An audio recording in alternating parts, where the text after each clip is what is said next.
Hey, yes! We are here, and it is almost exactly on time. 10 minutes late. Not too bad. We're getting better. How we sounding over there, Josh? Much better. Sweet. Alright. Was We see that Josh in the back there monitoring us. was that a person that's listening to us talking? No, that was our stream. They Oh, can't talk it's to us, just a they can chat delay. with us. Okay. Yeah. I thought there was a live voice. I'm like, what? No, that's us. Oh, look, we have a Todd cam. Say hi, Yeah. Hi. Todd. Todd. Don't do that. Chuck. Sorry. Sorry. Oh, that's my keep bar. Yep. So, Okay, we all set up, ready to go? Hi, Kelly. I love you. yep, I'm all ready as long as you guys are. Alright, let's go ahead and introduce ourselves. You want to start us out, Kevin? Alright, I'm Kevin. I'm playing Isabella McCoy. She's a CSI, What level are you? level 1. Alright. I'm Thomas, playing as Miracle Ray, a level 1 squib / investigative journalist. Nice. Hey everybody, I'm Josh.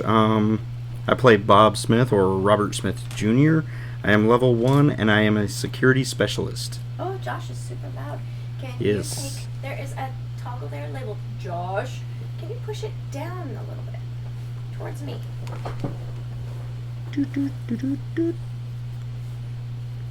Anybody? Alright, good. Alright, we good Oh, now? yay! Okay. Okay. Hi, guys. I'm Snow. I'm playing Ryan Shaw, who is a level 1 cop. Shaw. That's your fault, by the way. Yes, I know. It's all my fault. Hi, I'm Todd, and I'm the reason this is all my fault. I'm the game master, and I'm running this wonderful, insane game for these wonderful gamers here. And I will be playing everybody else.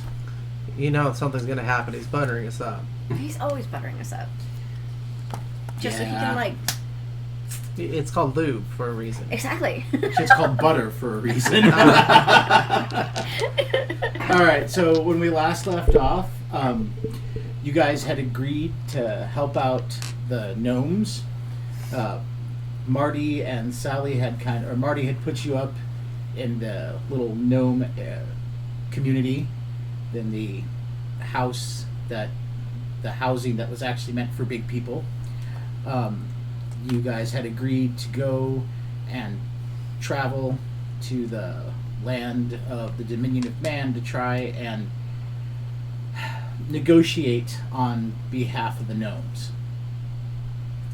The only other gnome you've met is Sally, who's the one that's been bringing you your food and is constantly enamored by your size. And other things, but you haven't learned that yet. Oh, dear. You guys did get a chance to go through and look at the clothes they had set up for you, because you did realize that you didn't see anybody, or at least not too many people, wearing, spike stiletto heels. At least not Jimmy Choo's. Or things like that. So they do have other clothes for you guys to try out, and they had an assortment of things for you to wear. So you guys got a chance to try on clothes and find something that would fit your own personal decor. I'm just wearing the clothes I came in. Right. You don't. You don't More or less. have. Yeah. You don't have to change. But I know you guys, when we left off, you guys were trying on clothes. Yeah, I know you had tried on some of the. You're like, some fit, some didn't. Tried on some corsets. Yeah, you tried on corsets. You're the 6'10" guy going, does this make me look fat, Shaw? Anyway, so you guys wake up the next morning, and you're awoken by the sound of a bell ringing in the main area of the apartment you're staying in. And when you all decide whoever's going to get up first to use the privy. That was him? Yeah, it was him and me, and I Yeah. didn't flush. No, but this is the following day. So you guys can all roll a d8 to see who gets up first. I need to figure out where the dry cleaner is. 2. 2. 2? Did you get a 2, really? Yeah. 7. Damn you! Okay. So, Isabella, being the more crafty one, you got up first when the bell went off. You stumble out, you see there is a huge spread of food, and you realize, holy cow, you can actually use the bathroom first. I'm gonna go run to the bathroom. Okay, real quick. There's a little knobby on Josh's that says game. See the little knobby up top? This one? Yes. Can you turn it the other towards that- Kevin? Hey, there we go. There we go. Much better. All right. All right, Apparently got the good. mic is strong with him. Should be okay right now. Okay. Cool. Thank you. All right. So you run to the bathroom first, while the rest of you kind of get out and see there's this huge spread, and then it dawns on the rest of you that, wait, you don't see Isabella. Crap, she's probably gotten to the bathroom first. This is gonna take forever. Yep.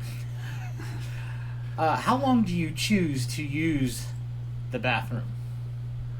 Just long enough to get my business done. Okay. Give me a perception roll. Roll a d20.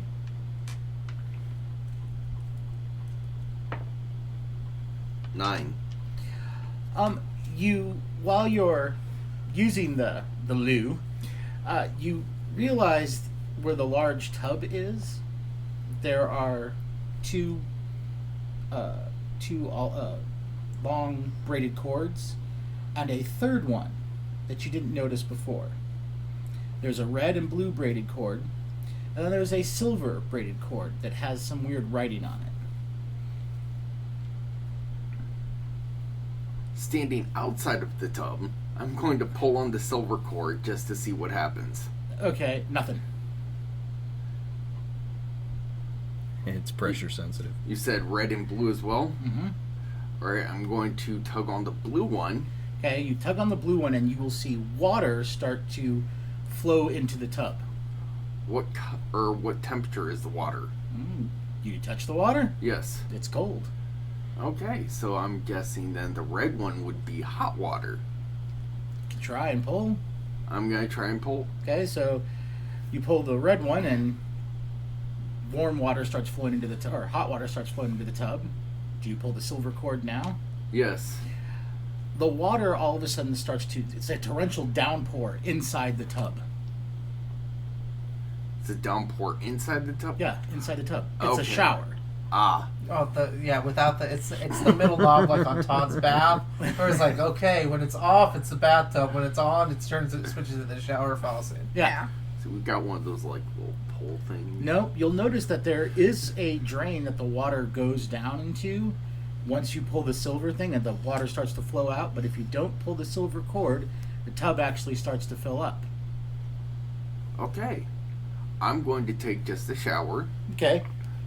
She's gonna use up all the hot water. The three of you can actually make me a perception roll. So roll a d20. Not you. You're taking a shower.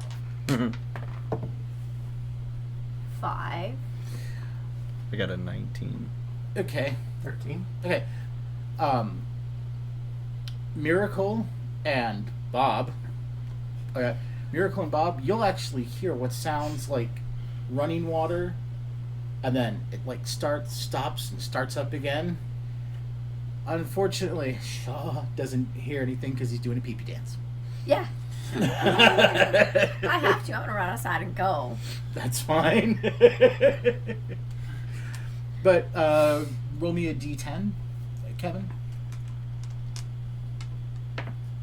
3. Isabella's actually polite. She only takes a fairly quick shower and then comes out, so you don't actually have to run outside. You'll notice that when the shower, the water is actually scented. So you actually smell nice. Oh, nice. So it's like the Capitol in the Hunger Games. Okay. I never read The Hunger Games, so alright. But sure, yes. The water is scented, so you smell nice. So when she walks out, you realize, wow, she smells really nice. I need this is funny, it's sounding, a PP check from the three of you. So whatever your physical prowess is. So what is your physical prowess, Miracle? 8 out of 18. 8 out of 18, okay. I got a 10 out of 15. Okay. What do I need to roll? What is your PP? Wait, what's your PP? 14. So roll a d20 and you want to get under 14. I got 13. So you barely make it. All right. So as you're starting to run for the bathroom there, Officer Shaw, Uh-huh. a small partial Asian woman runs right by you, bolts into the bathroom. Oh no! Remember, I've got my dresser blocking my door, so it's gonna take me a while to get Okay, that so out. But never- I went right before I went to bed. Okay, well this has been 8 hours later. So actually, then because of the dresser situation, Officer Shaw will get to the bathroom and you will just barely miss it. But it's okay. You're still trying to figure out what the hell is going on. I was writing notes about everything. Anyway, within the Officer Shaw, you can make me a perception roll as well. 3. Nope, never mind. Nope. You are just happy going to the bathroom. It does smell a little flowery in here, but you don't really care. Whatevs. Maybe they got some of that poopery. Yeah, there you Yeah. go. All right. After you get out, and then shortly thereafter, the rest of you will have time to take care of your business. And like I said, when you all come out in the main dining area, there's a huge spread that Sally has brought for you. The food all looks and smells really good. Some of it's warm, some of it's cold. You're noticing that there's a lot of stuff in either metal or wood pitchers, but not a lot of glass. Okay. All right. For example, you'll see a lot of the more nicer goblets are really nice handcrafted wood, and then it looks like they melted metal on the inside of it, but there's no glass. Okay. But you will have a full arrangement of juices, even milk. I mean, there's a large pitcher, that white stuff that you assume is milk. It smells like milk. It's probably Oh, it milk. hadn't been pasteurized. I ain't touching that shit. You don't know if it's been pasteurized or not. Well, we sure as hell are in the 21st century. So, yeah. So I'm going to assume it hasn't been pasteurized. Pasteurized. I'm not touching that. Okay. So, yeah, there's milk, but there are other things that look like juice. Yeah, I'll drink those. Okay. Roll me a d6.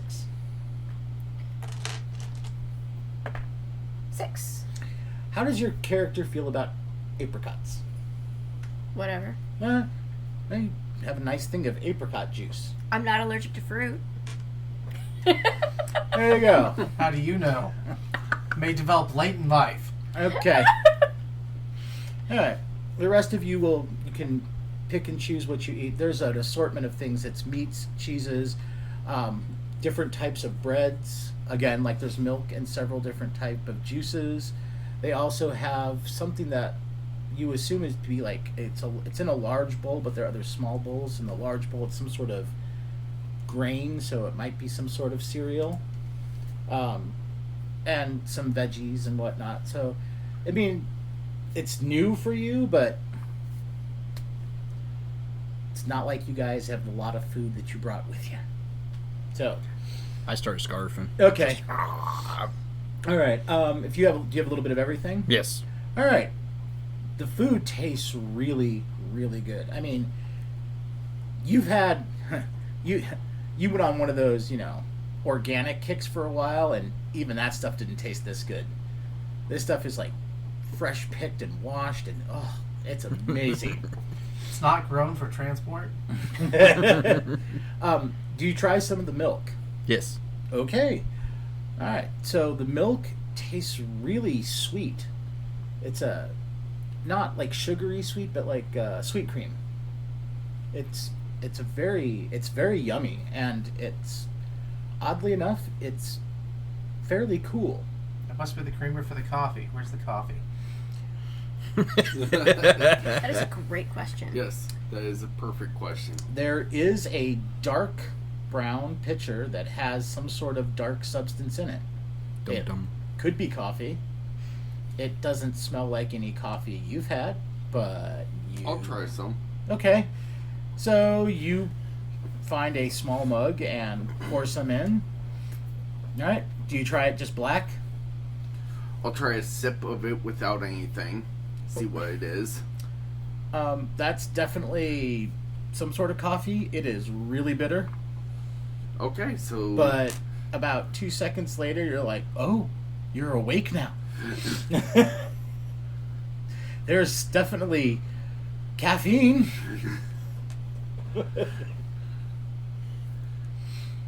So I will take some of the cream Mhm. and pour that in the coffee. All right. They also have a large bowl of what looks like raw granulated sugar. I'll take a scoop. I'll take like a spoon of that and pour it in there. Okay. Wow, this is okay. So the creamer and the sugar make it taste very sweet, and within about 5 minutes, you are wide awake. You are so awake for a while.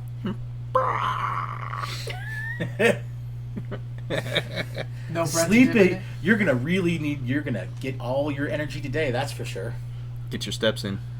Oh, you're gonna get him in. You're gonna find out quickly why gnomes are always so bouncing off the walls. That's the natural disposition. Sure. Anyway, so the rest of you the rest of you try an assortment like Bob, or are you more picky like Officer Shaw? I'm gonna be rather picky. How clean does things look like? Okay, like the utensils and cups and bowls all look really clean. It's just it's different. Like all the wooden bowls, if they're actual wood, look like they've been all hand carved, and then looks like they have metal lined insides. Okay, I'm gonna scrape the metal. Oh, with what? I'll pull out a small knife. I'll try to scrape the metal a little bit. I'm testing to see if it's lead. Because if we're going back in the past, they don't know how bad lead is. Okay. What's your physical strength? 17. I'm not trying to break or anything. I'm just literally testing how strong. So give me a strength check. 10 out of 17. Okay. So you start to scratch. It's not lead. Okay. It's shiny like silver. Okay. So it's got a nice sheen and nothing's coming off or anything when you scrape No, it. I mean, no, Okay. you're making like lines in it. You're ruining a perfectly good bowl. I'm yes. not trying to ruin Going. it. Terrible guess. Terrible. But yeah. First Uh, moving but like I said, aggressor. all the wood stuff is, you can tell it's hand carved, and then there are certain all the utensils are all metal, and there are some of the goblets are solid metal, but the one thing you notice, there's no glass. Okay. Is there a washing bowl for your hands? Well, you know where that is. Okay. There's a washing bowl in each of the rooms. There's a washing bowl, Okay. and yeah, but this is just food. So I'm gonna go wash the utensils before I use them. okay, sure, okay, You said all the utensils and dishes look clean already, right? yes, yeah. Okay. This is just her paranoia, Germaphobe. probably. Probably. So I'll take some of the meat and cheese. Yeah, it's there's like they've got some like salted pork and something that looks like turkey, and they have several different types of colors of cheese. There's a white cheese, there's a yellow cheese, there's a white and red cheese. You've heard of swine flu? I don't want to get gnome flu. Ooh, I'm actually adventurous. I'll try the white and man's red gotta eat. cheese. Okay, so you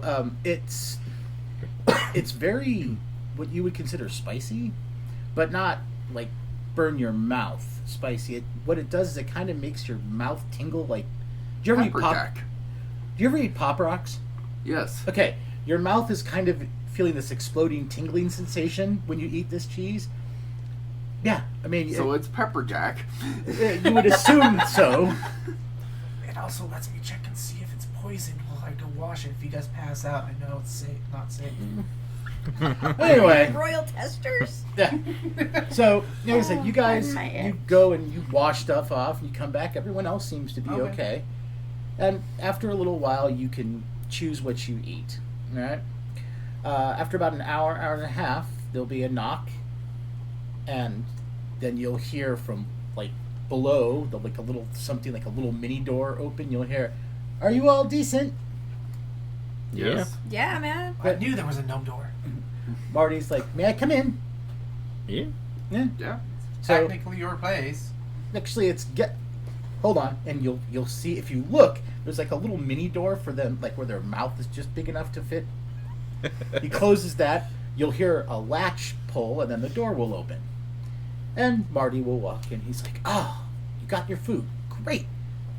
How soon do you guys ready to go?" Well, how far do we have to go? Well, it's a long ways, but we have very fast ride. I have to stop you right there. Give me 1 second. I'm gonna run to my room real quick, into my bag, grab my phone with whatever left percentage on it, Okay. and I gotta try to take a selfie with Marty. Okay. So you Anybody go, wanna he's like, join? "Hold on." So you go into your room and grab your device. Did you get your percentage last time? I don't think so, because I never actually played with it. Okay, so you didn't play with it? Oh, got it. All right. Mine was like 2 or 3%. Alright. You will sit there and you turn on your phone. Your phone is at 35%. Sweet. What? You want in on this? Oh yeah. So the camera works. You're getting no bars, but the camera works. So Marty's like, "What's that? Is that a magic wand?" No, watch A this. cell phone. And I turn it around, and I show him the picture. He's like, "How did you capture me? I thought we were friends. Don't put me in prison." It's no, not prison, not prison. It captures your likeness, but not you yourself. So it's an illusionary wand. Yes. Yes. Oh, why didn't you say so? I would have told him there's an extra him inside. So, you like my likeness? Yeah, man. I thought you gotta should have do- told me you want illusionary wands. We make those all day long. Oh man. Yeah, check it out. He So- pulls one out of his pocket. He points right at Officer Shaw. He goes, "Oh," touches you and goes, "Quah!" And all of a sudden you'll see an illusion. I want to be one of those. All of you get to roll first a d20. You have to roll for Kevin. Kevin gets a 5. I got a 5. I got an 18. I got 20. Okay, so you and Kevin are going to roll on the culture shock table Oh, now. Percentile? Yes. Okay, Hold on, let me get it out. no worries. Okay, Kevin is gonna have to roll again. Okay, That's what you get for leaving the table. and he gets to roll a d20. Okay, go ahead. 87. Roll percentile dice again. 46. 46. Okay, roll me a d12. 3. Okay, you have something new to add to your disposition. Okay. Due to the fact that you have seen unimaginable things that you did never believe were possible, you now have life is short. Which means if there's a chance to take, guess who's gonna take it? Along What? with being a tough guy. Yeah. So now no one has to dare you. It's like if someone says there's only a 2%, there's a 2% of 1/10 or 1/10 of a 2% chance you're making off that cliff, you're like, I got this. So you're telling me there's a chance? Yes. That is the life is short. Okay. Kevin is now afraid of the dark. write it down I will- and sticky note it to Yeah. it. Good thing we have night vision. We don't have night vision. I don't even have that. We're human. Not yet. Irrational. So far. Yeah, so far we're human. Let's see what else this gnome pulls out of his ass. Probably We still don't know literally. what illusion he made. So what you guys see is he creates an exact replica of the way Officer Shaw looks, and then as he moves the wand, you'll see the gnome's eyes kind of glow. As he moves the wand, the illusionary Officer Shaw does things like dance or sway or all sorts of things like that, and then he just flicks it and the illusion goes away. I seen this in a movie once. That's a little mild for a Shaw impersonation. We should call you Harry Potter. He's like, no, Marty. Okay, Marty Potter. No, No. no, me Potter. No me Potter. Well, first of all, I'm not a potter. I don't make pots. He's like, it's a movie. No, never mind. We got We plenty good, of man. pot as it is. It's fine. We don't need a Potter. No, we're good. anyway, so what I was like, if you told me you want an illusionary wand, we make these all day long. We make some of the best ones. Yep. Definitely That got to seems get quite one. useful. Why do you have a problem with the big men if you can make illusions and pretend to be big men? Oh no. See, some people like you notice that is an illusion. See, Huh. I don't know. It looked pretty real to me. Mm. but you have to understand the big men also have people that can do stuff like this. We just know how to do it faster, cheaper, and better. China. Oh, China? child workshops. What is China? A country? It's a country from where we're from. Huh? It has a lot of people. Big piece of land. Oh. Not very big Huge people. tracts of land. Oh, Northern Wilderness. Possibly. Maybe. No, my mom's from China. Oh, Does so she have huge tracts of land? Fairly good size. definitely Northern Wilderness. Marty looks at you. He's like, definitely Northern Wilderness. Right. Barbarian women have some of the best tracts of land. Okay. Okay. That's my Are kind of they like, taller, like my size? Or like his size? Some are your size. I've actually met some that like the nuzzle. The nuzzle. What is the nuzzle? He's like, Like a feet he nuzzle? he looks at you, he looks at Bob, and looks at Officer Shaw. He's like, it's a thing some of the big women like. Something that no men are very good at. You have to teach me this when there's no ladies present. Touche, sir. Well- It's actually for you. If you were gonna do the nuzzle, you'd want to do it with, say, a giant. You go tunneling. I gotcha. Okay. Wait, there's giants? Of course. I mean, Bigger than her?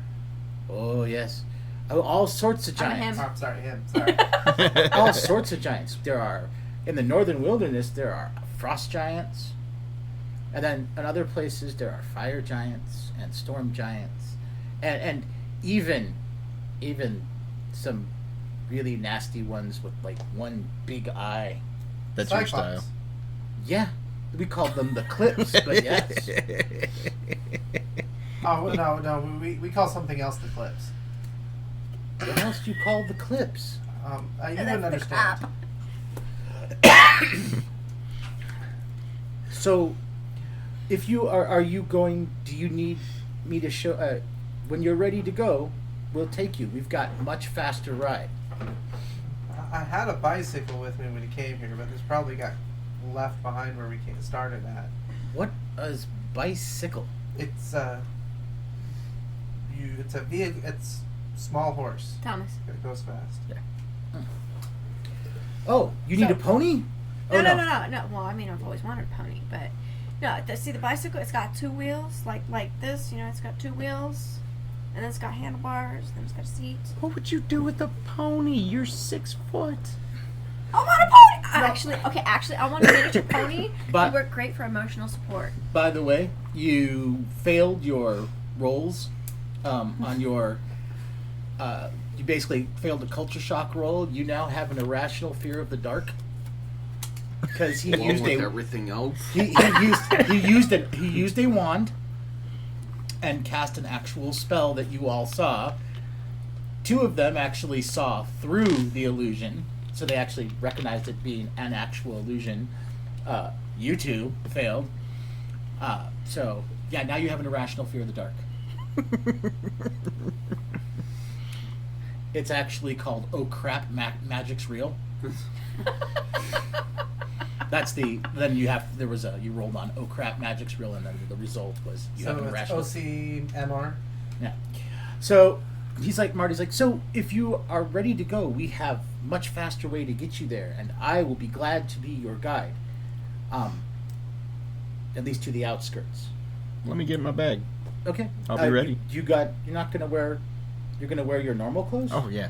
Okay. Let me go get changed. I still have to do change. laundry. Oh, Sally will get that washed for you. It has to be dry cleaned. No, it's dry after it's clean. No, it needs to be dry while you clean it. Then how do you wash?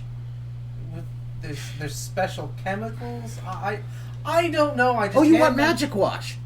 You have a magic wash? Just yeah. Go with the magic wash. Okay. You leave clothes in pile. I'll have her magic wash all your clothes. Okay.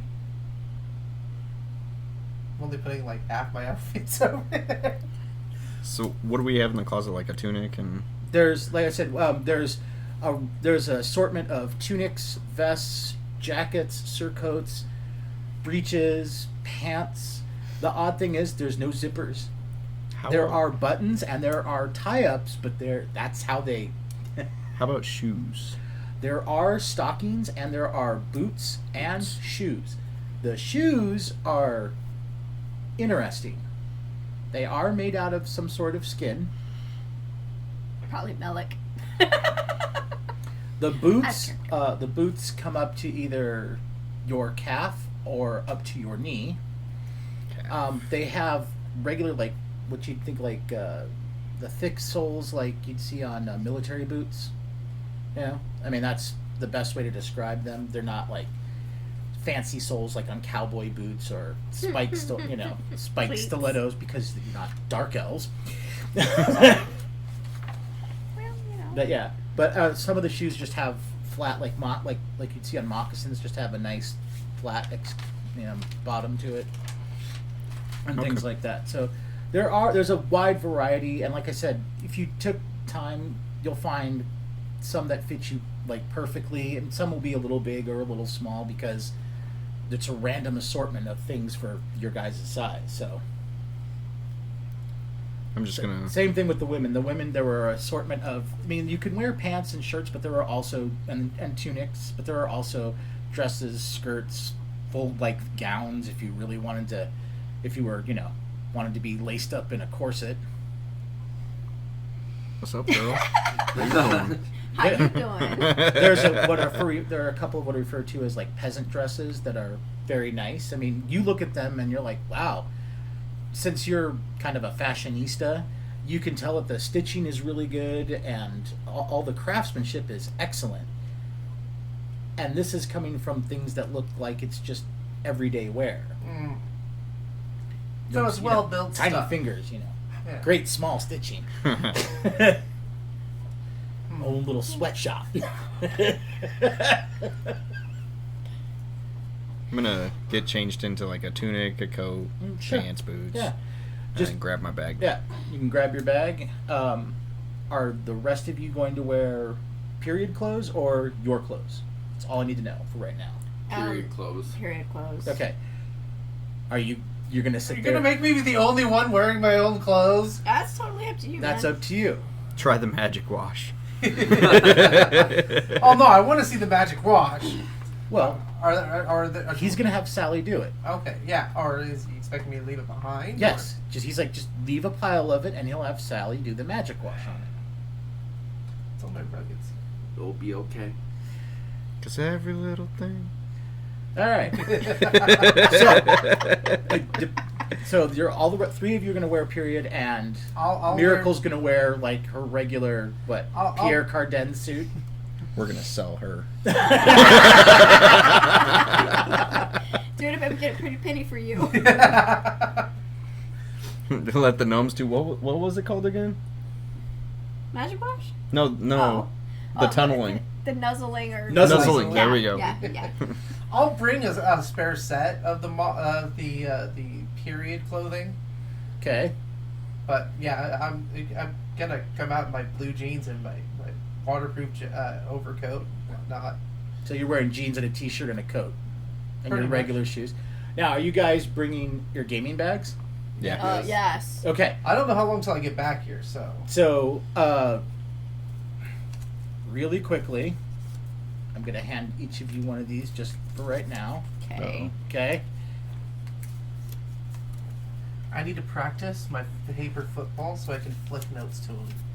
Write down what you're going to put in your gaming bag.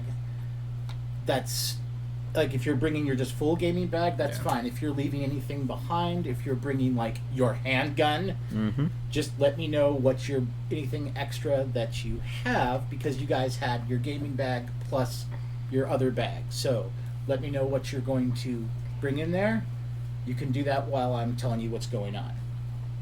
So after you drop off the pile of clothes that he will insist that Sally will magic wash it for you, and you can bring some clothes or whatnot with you, you follow him outside of the tunnel, like much the way he comes in. You guys were walking on that small narrow area. You go back up the stairs, and right at the foot of the stairs before he heads up, you see him grab what looks like a large rolled up rug, and he pulls that up the stairs, uses a different wand from a different pocket, opens the door, and walks out, and then waits for you all to come out. How long are we expecting to be gone? It depends how long your negotiations take, but I will be with you right up until you negotiate.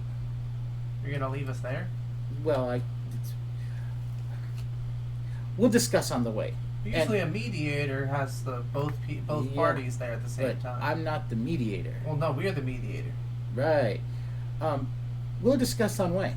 And he'll take one end of the rug and he'll flap it out, and it will start to float. Oh man, I've seen this once in a movie too. Yep. All of you get to roll me a d20. Oh boy. This rug happens to be 15 feet long by 8 feet wide, and is floating currently 3 feet off the ground. Do I get to add any of my saves?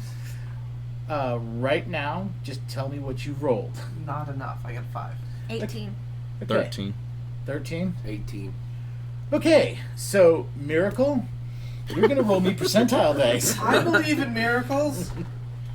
Not today. 90. Let's see how more screwed up I can get Roll, here, roll Todd. me. I'll be right back. Roll me percentile dice again. 44. 44. Roll me a d10. Thanks. 7. 7. Okay. Why is this happening to me? You get pessimism. It takes twice as much effort to make you believe something or make you happy about something because you believe everything is aimed at you. Thanks, Todd. As if I wasn't having a difficult enough time as it was. The rest of you are... Some of you are still thinking this is, in the back of your head, this is some sort of dream. The rest of you are thinking, wow, that's kind of cool. And I'm kind of torn between the two. you will see Marty leap up and stand on it, and he goes, see, no problem. And he'll walk up to the front, sit down, and he's like, no problem, just sit down. We'll hold all of your weight. Can even hold 3 head of steer. Not that I ever stole any. I'm gonna jump on it like a waterbed. Yeah, you jump, and you expect it to actually sink, but it actually supports your weight. You're like, it moves a little, maybe 6 inches, but you're good. Nice. Well, come on. I'm getting on. Okay, now do you jump on like he does, or do you slowly sit down? I slowly sit down. Yeah. I'm gonna try to vape again. Okay, isn't your vape charge at 2%? I don't think we actually went over the vape charge. We only went over my phone and my my laptop. Okay, so your vape is at 8%, I don't know how long that lasts. about 10 minutes. Like 2 puffs. But if you pull it out and start puffing, Marty will be like, "Why didn't you tell me you wanted pipe?" Pipe? Oh yes, we have great pipe tobacco. This isn't tobacco. What is it? You got weed again. No, it's just the chemicals. Oh, no, our pipe tobacco, best in the land. Hook We me have- up. He gives you a pouch and a pipe. Sweet. Right. You're like, all right. When you open up the pouch, that doesn't look like any tobacco you've seen. It does look like some other stuff you've seen. But it does not look like tobacco. You're like, is it supposed to be purple and red? And is that electric yellow? What the? All right. I'm not even smoking it yet. It's already changing colors. You're like, all right, maybe later. Yep. So when you all get on, Marty will look at you. He's like, okay, hold on to edges, just on one side or the other. He's Okay. like, and remember, I'm going to increase speed eventually. Don't want to lose passengers like I lost the steer, supposedly. So once you So this is like a roller coaster without the bars. Where's the seatbelt? You gonna be alright, princess? Call me princess again. You're pissed off. Bring on the Jello. So Marty pulls forward, and you guys will feel the carpet start to slowly go forward. And after about a minute, you realize you're going about what you would assume to be roughly about 40 miles an hour. This is so cool. Yeah. He's like, now, these kind of carpets, he's kind of, because the funny thing is you guys are all sitting up kind of looking down, and he's, because he's a gnome, Yeah. he's steering, and he's like, these can only go so high, and he'll pull it up, and you'll realize the carpet's actually getting higher.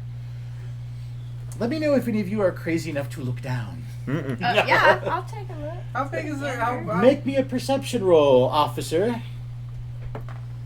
2. You're like, nope. You start to look over, realize they're tops of trees Oh, slightly shit. below you. You're like, nope, no, I'm good. What did you get, princess? I'm not looking over. In fact, I'm seeing if there's enough room to lay down. I'll look over. Okay. 7. Okay. You're like, nope. No, that was not a good idea. Because as you were going over, you got some of that. You looked over in the space between the trees, and wow, that's way down there. You've never actually been in open air, 250 feet in the air. There is actually enough room for you to curl up into a ball. Good. I'll like pat your head. There. I brought your paratrooper cord. I didn't bring a parachute. Did you bring a spare pair of underwear? Hey, you're gonna need about 10 of Dude, those. they're all being washed. Okay. Magic I wash. brought some of the extra white. You can now make me, Miracle, you can make me a save versus horror factor. Why am I the only one doing that? Because you're actively just freaking out. No, I'm actively trying to, not And I will get to the Okay, others first. fine. So, what'd you get? not enough. What'd you get? A 4. What's your bonus? Oh, I get to add bonuses. On your saving, that's why I said save versus horror factor. If Yeah, I can I say the bonus is like 20? You, no. Because I have nothing written there, so therefore it's So then you don't have infinite, one, right? so that's fine. So you have 4. You're like, you're curled up in your nice little tight ball. All right, Isabella, please make me a save versus horror factor. Officer Shaw, you'll be next. Great.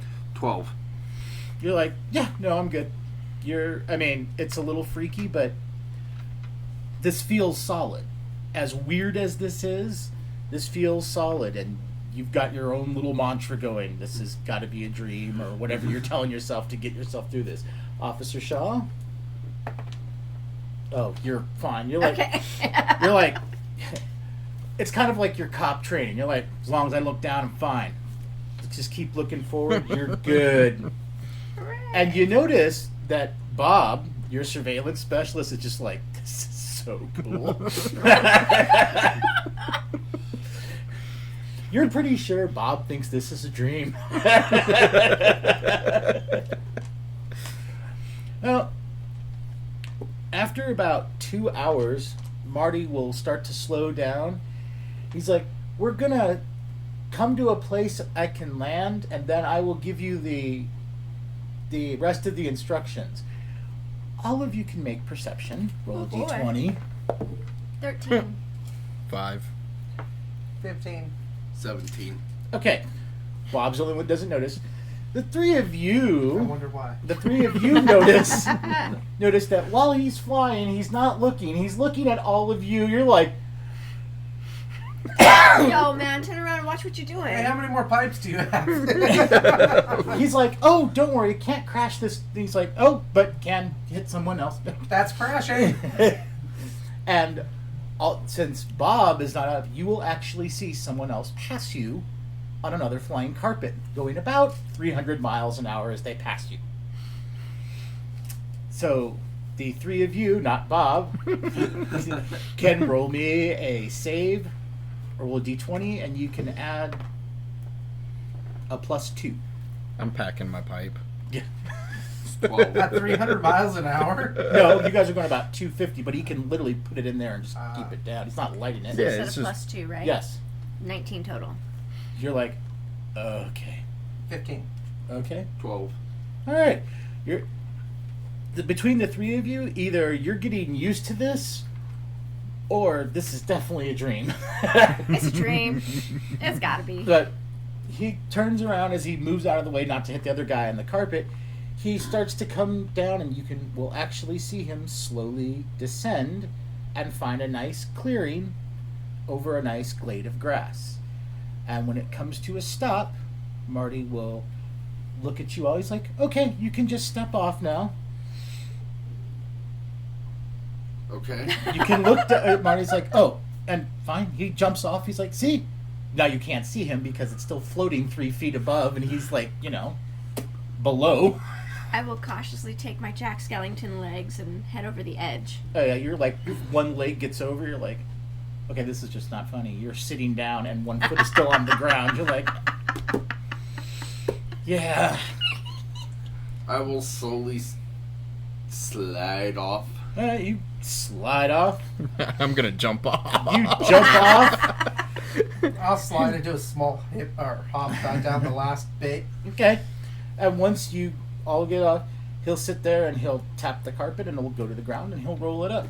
And he's like, okay, so about half a mile that way is an outpost and the edge of what's called the Dominion of Man. They will have an outpost and guards there. I need you to go there and ask to speak to their leaders or whoever's in charge of trying to capture and kill and get rid of my people.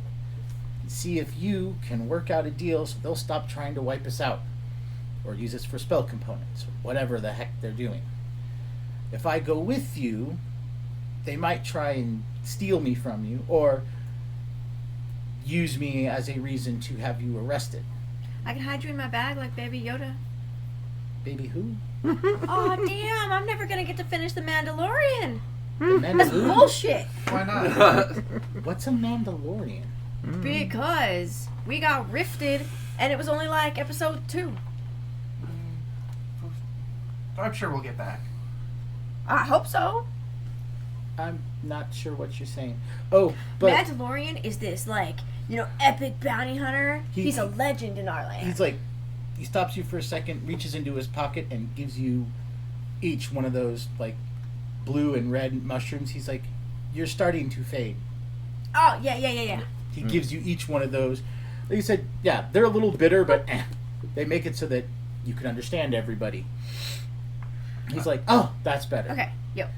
But I'm going to hold off on taking mine until, I actually stop hearing people properly. okay. Okay. But he's like, I can wait for you here. This is technically not their land, and I can hide here until you guys come back. But they might try and use me as a reason to have you arrested because we're not allowed in their lands. But you're big people. They shouldn't have any reason to be So against. are they attacking your lands? They're attacking my people. They look for wherever we are and hunt us down.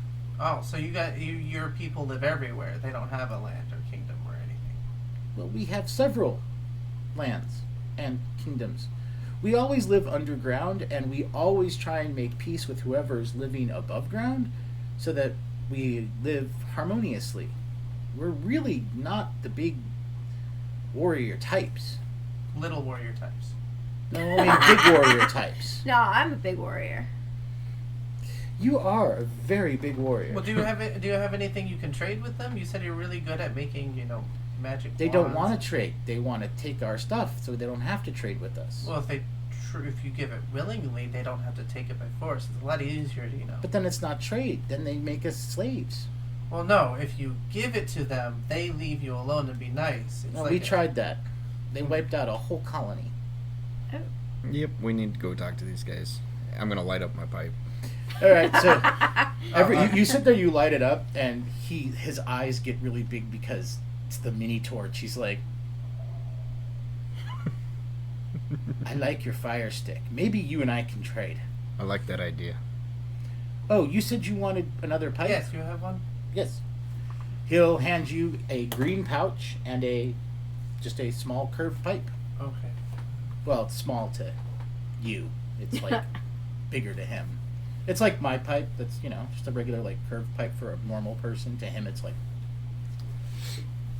That was trippy. Do it again.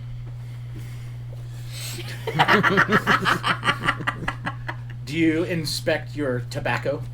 I'm gonna more look at the pipe because it's been like 20, 15, 16 years since I've held and used or seen a pipe. From what you can tell, it's got beautiful hand scroll work and it's all carved out of one piece of wood. Okay. I'm just trying to figure out. I'm like, okay, I'll just take out a pinch and I'll put it in there. Then I'll see. You look at the tobacco. That does not look like any tobacco you've seen. It does look like some of the ganj.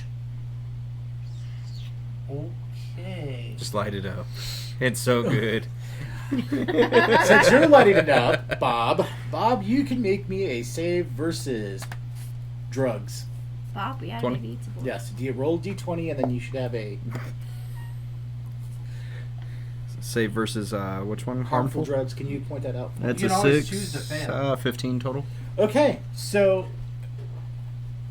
this is some of the best weed you've ever had in your life.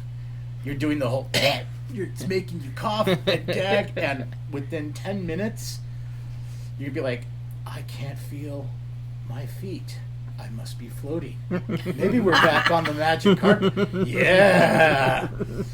I mean, every color is super bright, by the way, and everything is going to be really, really intense. For the next 4 hours, you are going to have a +3 to perception. Oh, shit. That also means you are going to feel everything a lot worse. Or better. All right. Anybody else getting stoned before you take a mile walk? Nope. No. Okay. At least I can't feel it now. Yeah. It's a mile. Yeah, it's not even actually. It's closer to about a half a mile. But so, you guys start walking, and like Marty said, he's going to wait here. He'll hide himself, but he'll be able to see you. So when you guys come back, no matter how long it takes, he will wait here for you. So, you guys walk. For most of you, it's like taking a short little walk. Bob, you feel like you walked all day. This walk is forever. It literally takes you guys about 10, 15 minutes because you guys aren't in a hurry. You're not running. Bob, you swear it took you 3 hours to get here. This is the best weed ever because it's lasting forever. But true to his nature, when you guys get close, you'll see what looks like a large military outpost. There are 2 stone towers, and there are what look like 4 knights on horseback in between them. From the outside of the towers, looks like there's a large crenellated wall that's being constructed currently. It's about 200 feet to the left and 200 feet to the right, and they have what looks like a lot of, let's call it slave labor, working on this wall. All of you can make me perception. On the walk over, am I getting a lot of looks?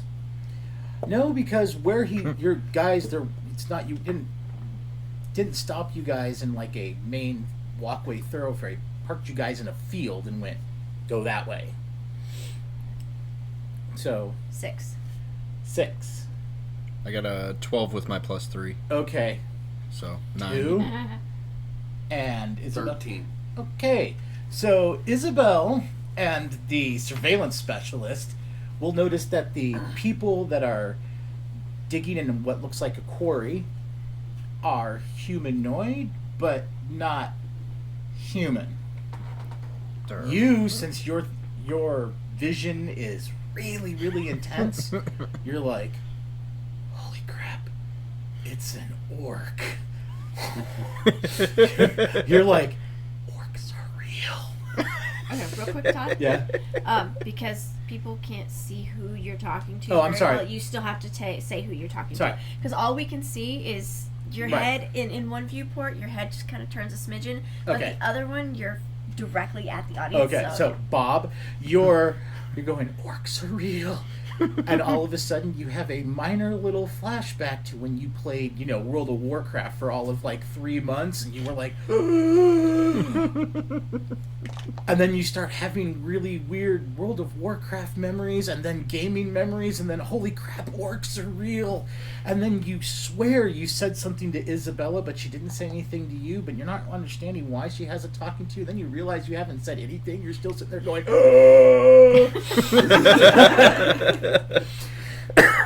Isabella, you realize, like I said, those are orcs. This is a little odd. But they all seem to be in chains. And in the quarry, you'll see a lot of men, or you can tell they're men because they're not wearing helmets, but they are wearing a lot of chainmail and plate mail, and they all look human. They don't look like elves, they look like men. Are yelling orders and making the orcs dig rocks and then move them over somewhere else where they get cut into. It's a quarry system that are forcing orcs to build a wall. And no, none of them are wearing red hats. Are all the orcs wearing the same clothes? The orcs are all wearing what looks to be leather and fur loincloths. They're allowed to wear, looks like some sort of shotted shoes, but that's it. The orcs some are green skinned, some are tan skinned, like kind of a light, like cinnamon colored tan. Some are a little darker, like a darker brown. There are a couple of orcs that look like they might be kind of a sickly yellow, but the reason you can tell they're orcs, they have the tusks, they have like the high ridge brows, kind of like you've seen before in pictures and whatnot. So this is just a lot to take in, but you two are the first two to notice it. I need to know if you point that out. Well, you thinking, okay, I'm sorry. Bob thinks he's pointing it out to everybody. I'm point too it out. stoned. All right. So how do you point it out to them? I was like, look, they're orcs. Real orcs. Okay. Now, Miracle and Officer Shaw, you can both roll a d20 again. 9. Just Okay. because I roll a d20 doesn't mean I'm gonna get a different result. I got a 2 again. Right. Somehow What you else? manage not to hear her. Maybe it's because it's another woman. You, on the other hand, Officer Shaw, when Isabel points, it goes, "Look, orcs." You follow her finger. Mm. Holy crap! She's right. There are orcs. And then you recall what Marty told you earlier, that there are giants. So if orcs are real, giants are real. So is Your mind everything starts else. to go. Okay, what else is real? Yeah.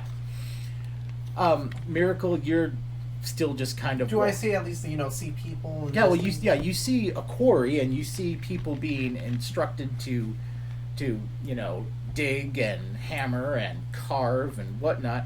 You just don't notice that they're all in chains. Okay, well, I'll notice that they're all wearing like the period clothing because I'm still somewhat in denial. I'm like, I'm just gonna wear my ring, Yeah. and I'm like, I'll put on the tunic and whatnot over my my t-shirt and Yeah. denim jeans.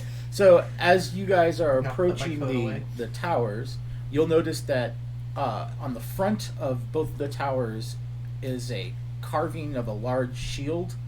It's a standard of the Dominion of Man, which is a clenched mailed fist holding a skull, like it's actually crushing a skull. That is the symbol for the Dominion of Man.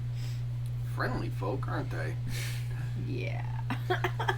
So as you approach, one of the knights will pull forward, and he'll put out his hand to stop your progress. He's like,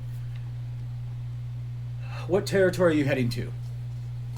Now, since you guys ate the mushroom, well, those of you that ate the mushroom, it'll sound more. It's you can tell. It's like listening to a British accent.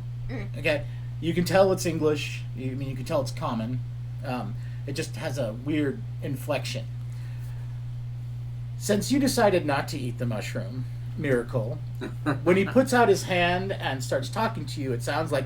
Oh, that's Klingon. That's your place. I can understand them. Oh. Eat your mushroom. Oh. Come on, Alice. Go down the rabbit hole. I failed to palm the mushroom properly. It's obvious that I eat it. And you're like, again, what territory are you heading to? We were going to the Dominion of Man. Obviously. Yes. What territory in the Dominion of Man are you heading to? I don't know. We just needed to speak to somebody in charge about something about gnomes. Oh, are you here to join the Skull Crushers? I never said that. I want to talk to somebody. About gnomes? About getting gnomes. rid of gnomes? I didn't say that either. I just want to talk to someone about gnomes. Who is in charge of dealing with the gnomes? That would be the head of the Skull Crushers. And Then let's they're go the ones talk that to we need them. to talk to. Okay, then you need to go to the capital city. Okay. All right. That's where we need to go. Do Okay. you require an escort? Or a map. How dangerous is the road there? You're human. There's no danger to you at all. Okay. But an escort can take you along better traveled roads. Yeah. What do you think? Yeah.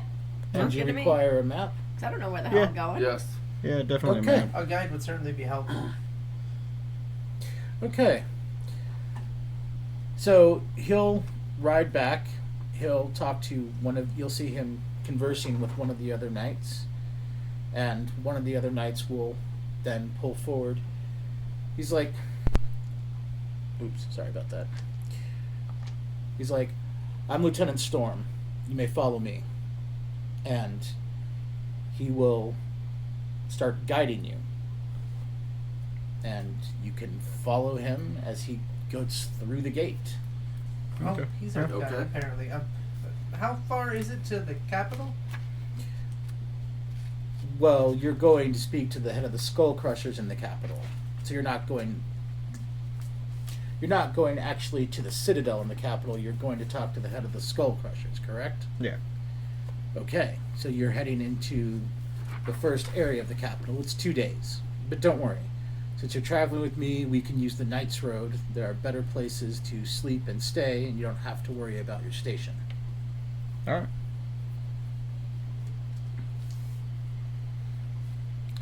So, as he's walking, as you guys are following him, he's going at just a trot of a pace because he's on horseback, and you guys are walking. All of you, oddly enough, are fast enough you can keep up with him because you all got ridiculous rolls on your speed. You're all a bunch. You all go to the same gym, and It's my take- Jack Skellington. Every day's mix. cardio day. Yeah.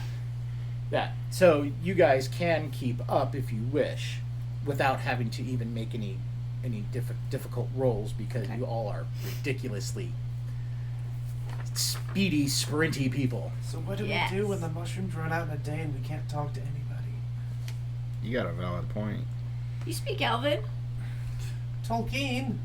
Yeah, same thing. I Are would you- just are you like to saying point this- are out you that trying to every say- time she tries to speak Elven, we end up either in prison or being threatened? He's Okay. got a point, or Are she's you got a guys point. trying to He's say definitely this got a point. subtly under your breath?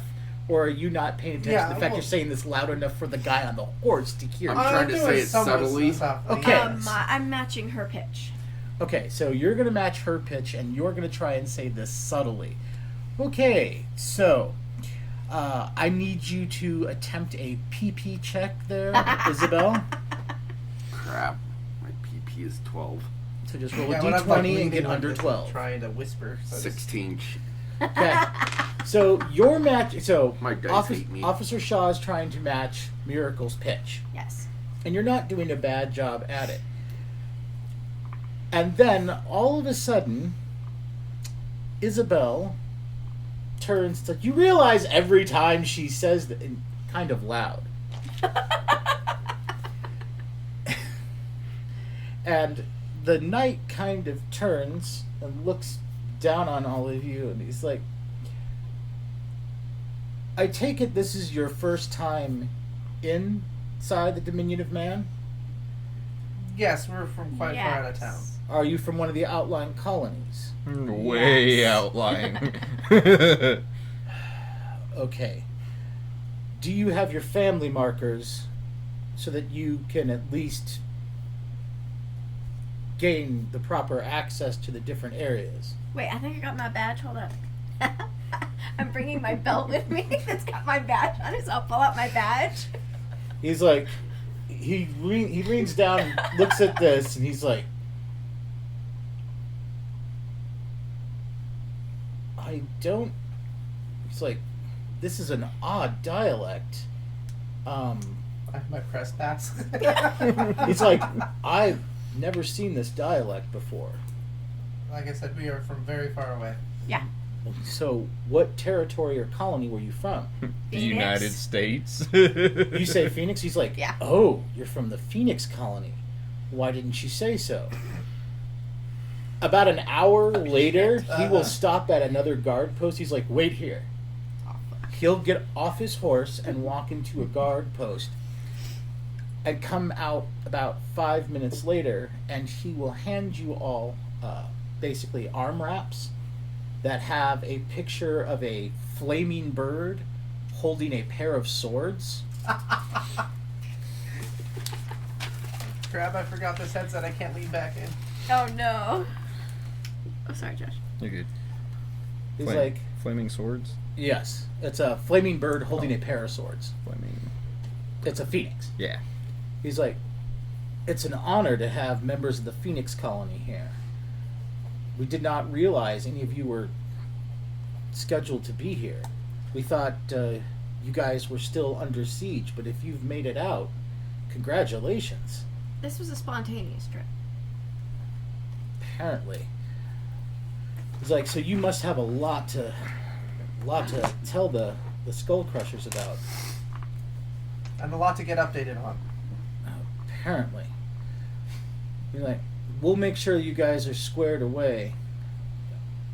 Living in giant territory is pretty intense. Not sure. I can't wait to hear how you guys survive this. And he'll get back on his horse and keep leading you on. What's this guy's name again? He just told you his name was Lieutenant Storm. Lieutenant Storm. Okay. Lieutenant Dan, ice cream.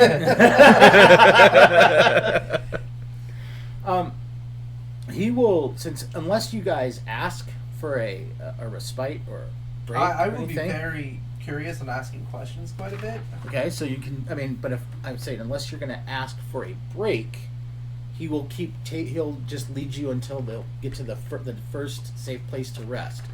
And you can tell me what you ask him, and he'll. When was the last time you heard from the Phoenix Clan? Me personally, I only hear rough reports about the Phoenix Colony, but the last thing we heard was over a month ago that the Phoenix Colony was currently keeping most of the free Nimro giants at bay. Yeah, it's about whenever we got separated. Okay.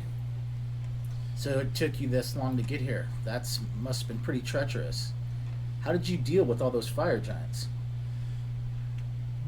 Well, you see, first it was like, shoot, under the legs, and then we go, shoot, shoot, and I'm taking this whole big-ass story about how we dodged it and ran away. I'm going to look at him and go, he was nubbling. I hate you. Nuzzling. Nuzzling. He was nuzzling. Like nubbling. What's nubbling? He was nuzzling. Nuzzling. The knight assumes you're kidding. He's like, I'm sure. Must find out what nuzzling is. I'm great with the ladies, man. He's like, yeah, but I'm sure you are. But from what I understand, there's a reason we stick to our own kind. Fire giants tend to eat, their mates, or they try to anyway. I don't know. I never said I mated with one. Yo, that's why I assumed he was kidding that you didn't actually try and nuzzle it. Okay, moving on. Any other questions you ask him? What is the current predicament with we've had a few run-ins with the gnomes. They seem to have been rather helpful whenever we are trying not to be aggressive. See, but towards that's them. how they trick you. You see, the gnomes have been secretly helping anybody that's fighting against our kingdom to make magic weapons to destroy us. So they always appear helpless and hapless, and they're too weak, and they always need help. No, don't believe it. They've been secretly helping every faction trying to overthrow mankind. If everybody knows it's not secret. No, we know. Oh, okay. Yeah. How long has this been going on between the gnomes and the Dominio band? Well, when we found out we had thought that we could actually be allies with them about 50 years ago until we found out how treacherous they were. So the Skull Crushers put them on the list of races to either be brought in under heel or wiped out. Well, who is the current leader of the Skull Crushers? He's like, that would be, he's like, that would be General King.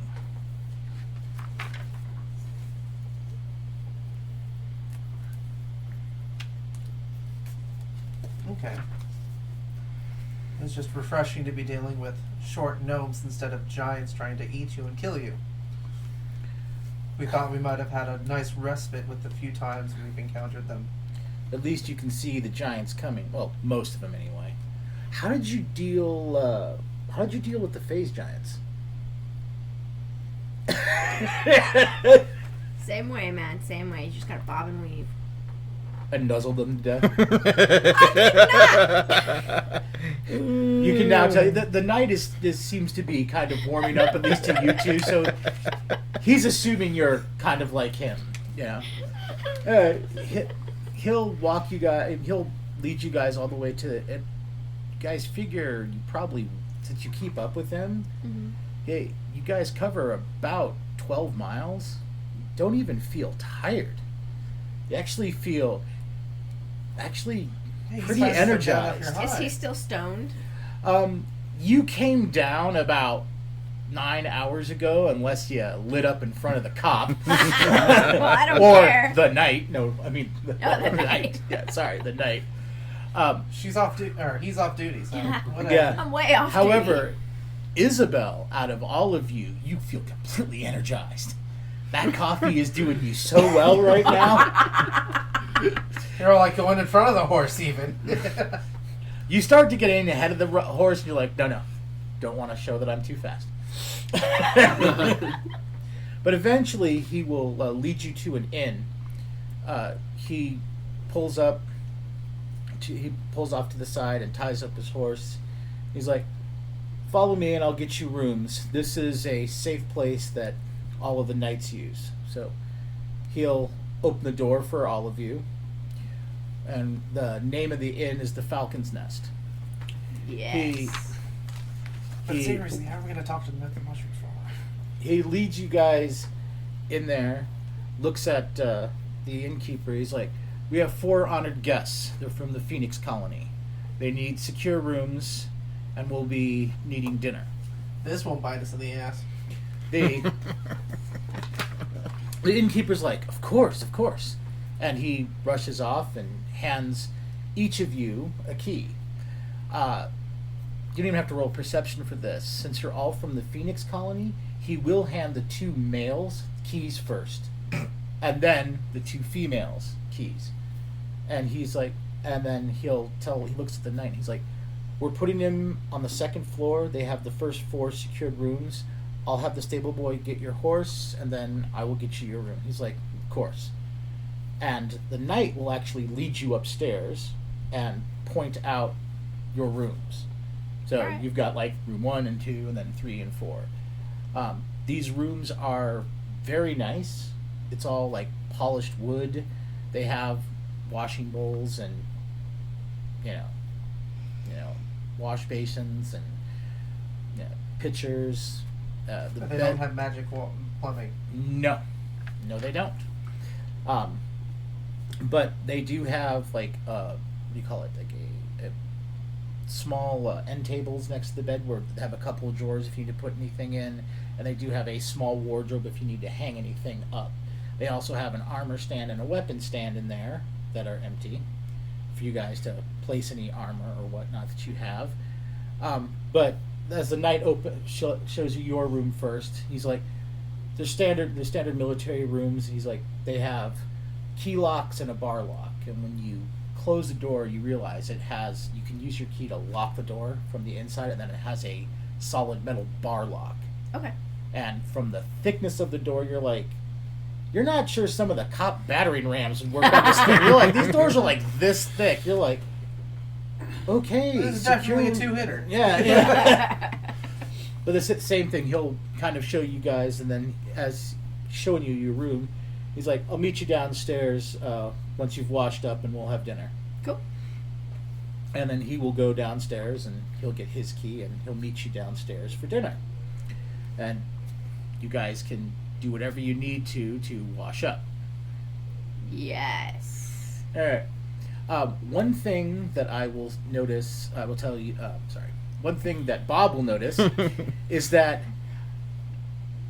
while you were stoned, you could understand everything people said. So Oh, crap. when she was talking about what happens when we run out of magic mushrooms, you're thinking this could be the pot talking, but it might work. It sounded like Klingon when I didn't have the mushroom on, so you might be able to understand them. Then again, it could have just been the pot talking.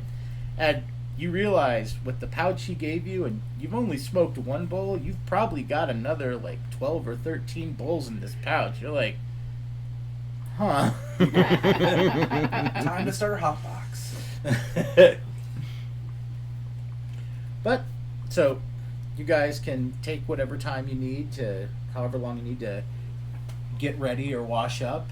and Lieutenant will be waiting for you downstairs.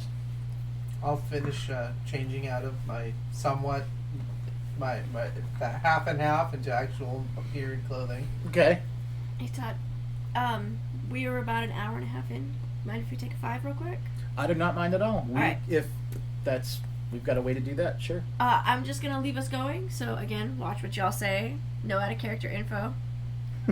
Yeah, yeah, No flashing the camera. yeah. No flashing the camera. All right. So Okay. 5 minutes. Sure. Yeah. If you guys Okay. take a quick 5 minutes. Yeah. Cool. Thank you. I wish we had like little, hold music like dun, dun, dun, dun. Well, I could put on our hold Yeah, graphic yeah. if you No, want. Go I ahead. think Or it you would could be just fun. sit there and hum your hold music the entire time. It's up to But I you. don't have a dancing panda to come across the screen. No, but you have your hands. You can dance. You have your own camera. Although, I could do this. We could just do, little dancing dragons. But Grr, See, Snow, look at this. Oh, I need to wake up my legs. Yeah, that's why Josh is just like, okay, we're Okay. an hour and a half in. Yeah, that salad We I actually ate started did on not time sit today, well. so. Well, that's fine. Oh, my hoodie fell. Ba-ba.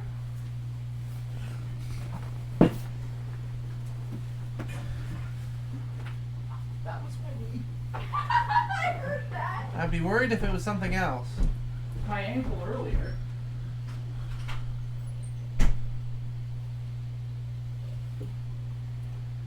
Oh, sorry, I forgot to push that in again.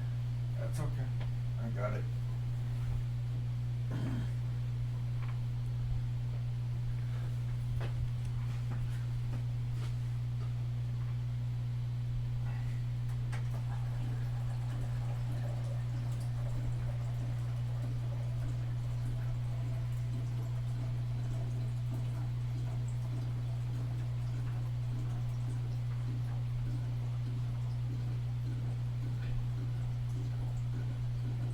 Thirsty much?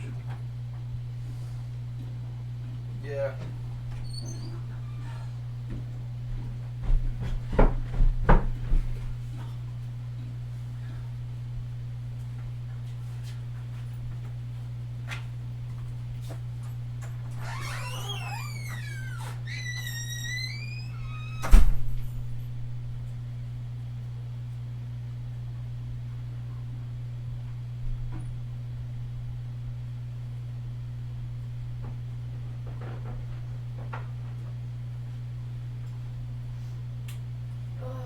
I'm keeping the camera company. What's that? I said I'm keeping the camera company. Oh, okay. This is no fun going up to a live stream and to find out nobody's There's there. nobody there, right? Okay, let's see if I can do this really quick. Nope. What? I don't know. Oh, okay. Oofed. Oofda, loofda, doobity-dee. Alright, so that's turned down. Oi. It's always awkward when someone tries to call you while you're live streaming on your phone. While they're watching the live stream. That would be hilarious.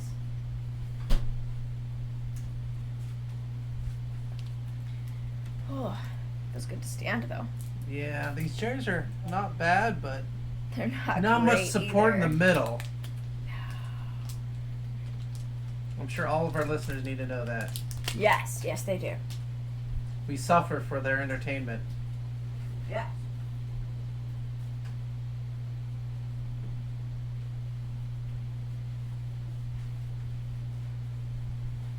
I'm not going. What? I'm not going anywhere. Not physically. No. Mentally, you're a million miles away. Yes.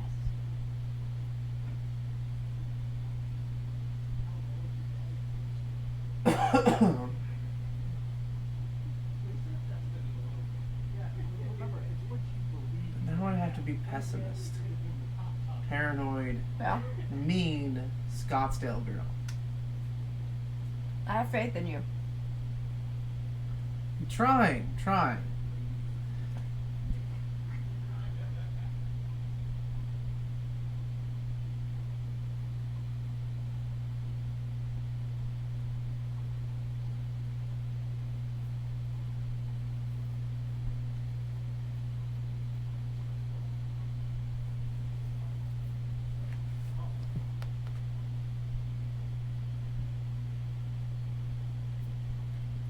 this?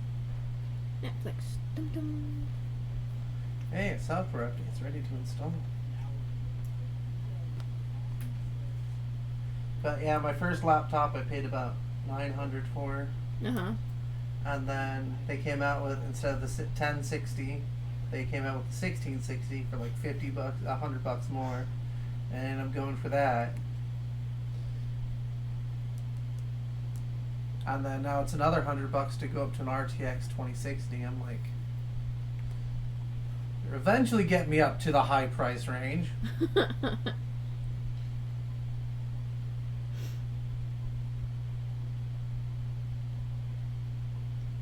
The poker face. I'm really annoyed though because they sent me a survey on Friday.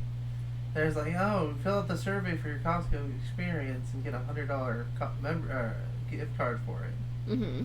And I'm like, it looked really legit from Costco, but I'm like, oh, I'll look at that later, and they apparently rescinded it. Interesting. And so I'm tempted to call in and go, hey, You guys doing all right?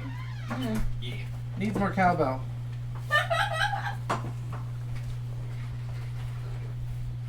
We have a fever.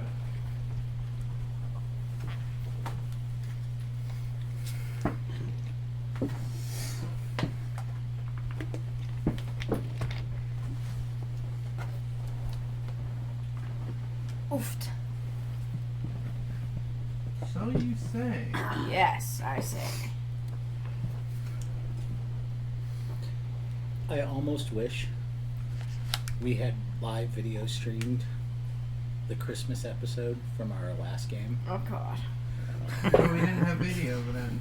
Well, I know, but I mean, there's a part of me that thinks that would have been hysterical. we might be able to do one for Christmas Eve. Why? So they could have seen the face palm at the end there? This look.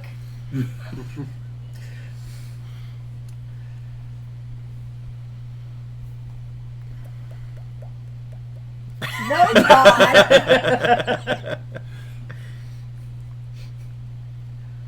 That actually turns out really well. Mm-hmm. All right, Thomas, are you ready? Or is everybody else ready? Yeah.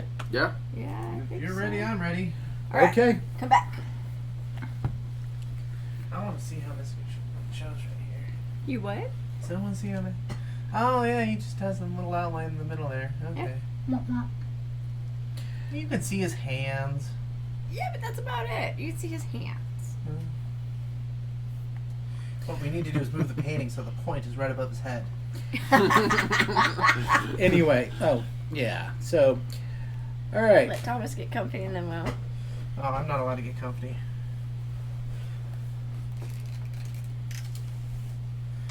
Unpause. Yes, if you guys. Unpause. Unpause. There we go. Okay, And so. action. Yes. I still need one of those little clacker things. Yeah? No. I've got no. one at home. All right, so what do you guys do for your little. You guys have about 20 minutes or so that you guys use to prep for dinner. You check out your rooms. The mattresses are really nice. They're a little different than what you're used to because, again, they are really nice cloth and you can tell they're filled with feathers. Very soft feathers.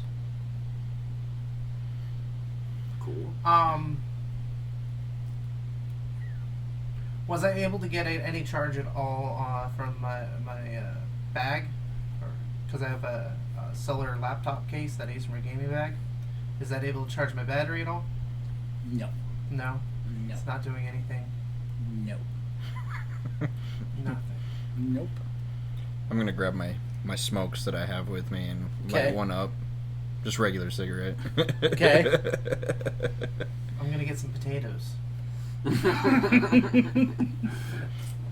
I've got advanced chemistry. I'll make batteries. Okay, so Shit. I'm gonna go ahead and I'm gonna be spending that entire time after I do a quick wash up. I'm gonna be just writing down more notes about what's happened, what interactions we've had, and all the different things that we discussed and went over on the trip over. Okay. Are you going to bring the notepad downstairs? Yeah. Okay. I take it you're using a regular, like, number 2 pencil, or are you using a pen? Oh boy.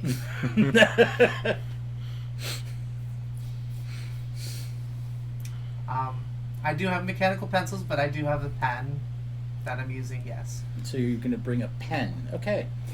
Anybody else bringing anything that's going to look, other than, like, a pen and A notepad? a notepad? Well, I'm not going to have the pen out and using it. I'm not. It's rude to write while you're talking to people. Okay.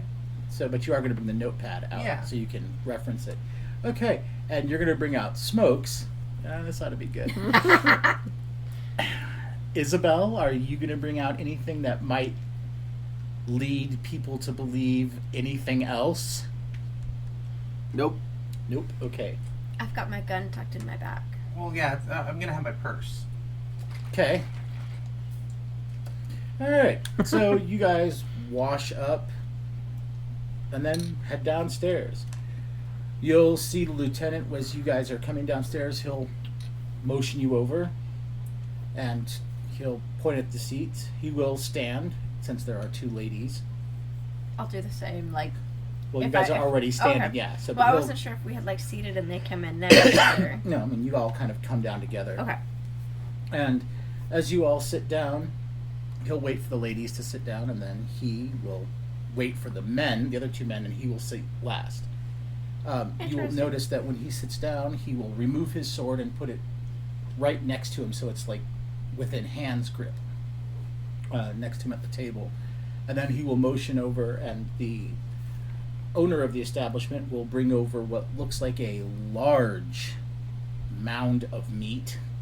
Okay, and a large bowl of what looks like some kind of steamed vegetables, and then several plates, and everybody gets a fork that is only 3 tines, so it's actually a pitchfork, and a knife.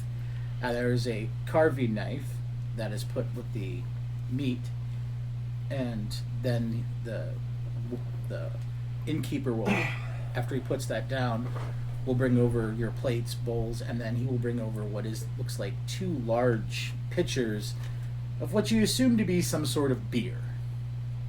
Do you still have the hat? Yes. Oh yeah, the hat. Anyway, Lieutenant looks at you. He's like, "Do you ladies, do you prefer me to cut the meat for you, or do you want your men to do it?" No, man, I think the princess is fine by herself. She's Keep on calling me royalty? princess. She thinks she is. Wait, is she actually part of the royalty of the Phoenix colony? She's upper class. I see. That's good to know. Just because my family's well off does not mean you need to call me a princess. Well, I have to report all of this, so it'll please the Emperor to know that you are safe. Ass.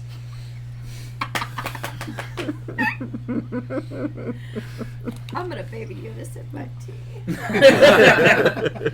So, do you require your men to serve you? No, we can serve ourselves. Okay.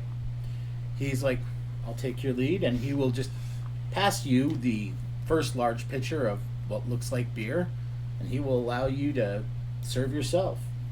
He will cut himself a big old shank steak out of this thing of meat, and pour himself some beer, and start eating. He's like, all right. What animal does it look like? You're not sure. I'm just gonna grab. Take the carving knife and cut off a piece. Yeah. Yeah. Okay. I'm pretty much doing the same. Is it cooked all the way through? Who cares? It's I'll food. just grab I it. care. It's I'll free just cut a food. chunk of it off. Okay. Everything. It looks to be. It looks like it's probably medium. I'll take it on the fork and kind of look at her and go. Stop trying to nuzzle your meat. You see the knight kind of almost spit out his beer. He's like, That's how they tried to practice. No, that's how he practices. I see. Okay. Out of character, have any of you actually ever had actual boar? No. No. No. Okay, so then it's very hard to describe. Not boar unprocessed. I've It's had boar. boar's head. No. Anyway, think spicy pork. That's about the best way to describe it. It's anyway. Barbacoa. Anyway, that's what the meat tastes like. It tastes like a very spicy pork, and it's very good. The vegetables it's potatoes, carrots, and some sort of beets that are kind of steamed and whatnot, and then lathered with butter and seasoning, and it tastes pretty good. All right. Yeah. The beer is about 25 proof. Ooh, beer foamy. Yeah, beer is definitely foamy.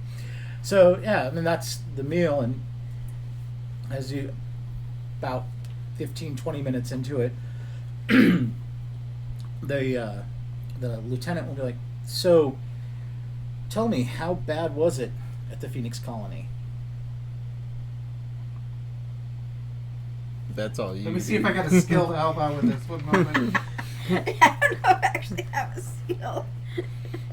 You know what? Let the princess talk. Do you have diplomacy? I asked for that, and you didn't let me That's take right. it. That's right. You do well. Wait. Streetwise. Can I roll gaming lore for this? Actually, you can. So you can try and use your gaming lore to figure out how to bluff. You think to yourself, you're like, wait a minute. Giant's phase? Cold? He's told us that many. I'm like, I could put this together. Make me a gaming lore. This could go horribly wrong. I don't know what you're talking about. I've got nothing else to help here. I don't either. 13 out of 54. Nice. Nice. So you remember that about a couple years ago when Chuck was running you through one of the Mists of Dragonlore campaign, you played a rogue, and rogues were really good at bullshitting people, and Chuck told you had a natural aptitude, which is probably why you're a good reporter. You tried to take it not personally, it didn't really work, but you think you might be able to pull this off. I was actually using the gaming lore to know more about, what would giants be attacking a town of Phoenix and making up a kind of... I'm sure over several years of gaming history, we've had some kind of scenario like that. And I will go ahead and go through about how damn it, I don't want to be a princess. So giants would probably fight over things like natural resources, like maybe precious ores or gems. They might also fight over areas of magic or religious iconography. So if you want to use any of those to, Okay. since you made your gaming more, let's hear this wonderful line of BS. Okay. So we heard it started about a month ago. They heard it just started. So, okay. I'm sorry, just thinking this out in my head here. Especially since I went over all the facts of what I was able to glean from the Phoenix Clan from him. So when you put out, did you actually lay your notebook out there? Not until unless I need to reference it. So do you have it in your lap? No, it'll be in my bag, which is Okay, it's in sitting your next to bag. me. So yeah, he's looking. He's like, that is a very exotic bag. The leathersmiths do really good work over in the Phoenix Colony. Yes, it was handcrafted. Well, is there another way? Some people use magic. Wait, I thought the Phoenix Colony didn't have too many mages. I thought that was one of your big problems. Well, I said some people use magic. Some of the the royals like to go ahead and import bags that have were magically made. I personally prefer things to do things myself, and by that I like to have things handmade. And Fair so, enough. personal preference myself. But yes, the giants were certainly coming. We heard about the giants coming, and we did prepare a bit, but they are still sieging. But we managed to get out right before. Us, our fellow friends, we were sent out because while we are all capable fighters, we are not particularly the most expendable, so to speak.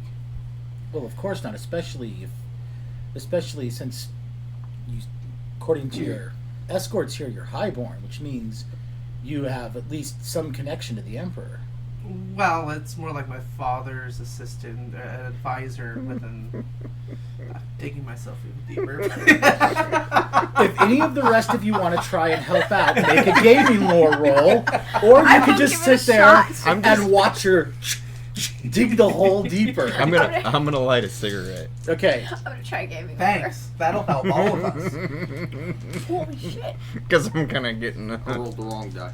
Okay, yeah, roll your percentile dice for gaming lore. I got a 10 out of 54. Nice. And 63 out of 58.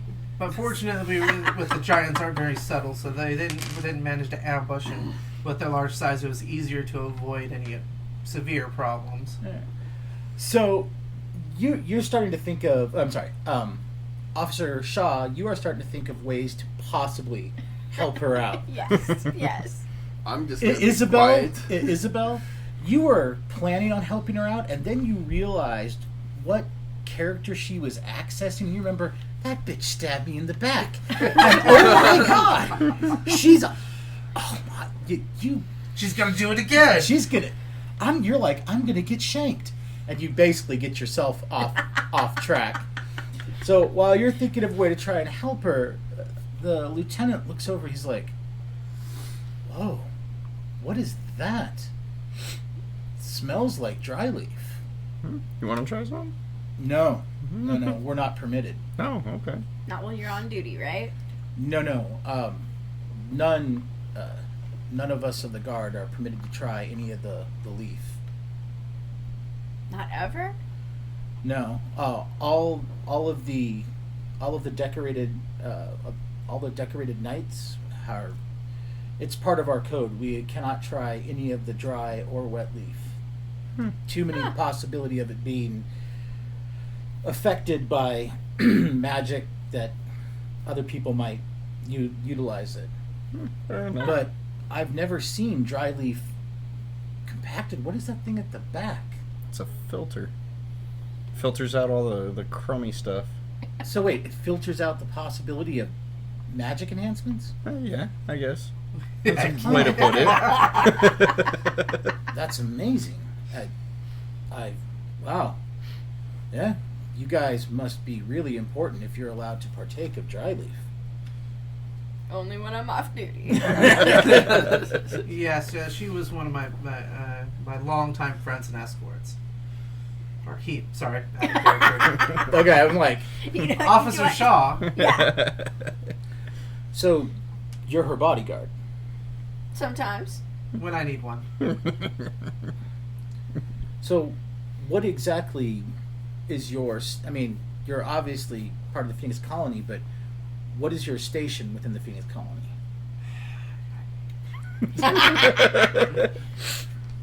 See, alright, I'm a cop. A what? A cop, it's kind of like you knights. It's just a different name for a knight. Oh, so you're a special branch of the knighthood. Yes. Okay. And, Isabel over there, she's a CSI A what? investigator. Oh. Wait a minute. She's an investigator? Oh, yeah, absolutely.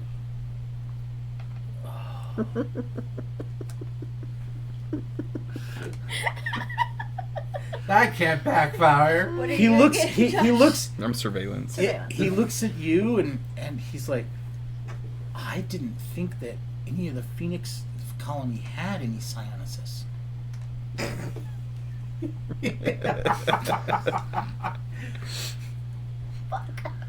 All of us stared at you. Excuse me. Isabel, what is your IQ? 18. Roll me a d20 and get under 18. You can do it. You know my dice hate me, right? 10. All right. Apparently they like you. You heard him say psionicist, and that after she called you an investigator, or he called you an investigator, and then it occurs to you like, wait a minute. So magic's real, orcs, giants are real, and now mental powers are real. We are so screwed. I need you now Well, to make we're a boned. perception roll. We're boned.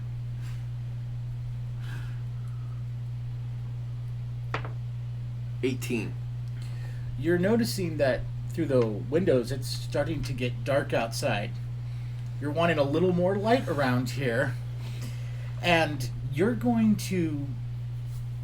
starting to feel a little less at ease, especially if he asks you to do some sort of mental trick. But the lieutenant looks at you and he's like, I didn't realize any of the Phoenix colony had psionicis. We thought they were still all in the capital. They're very rare. I know. My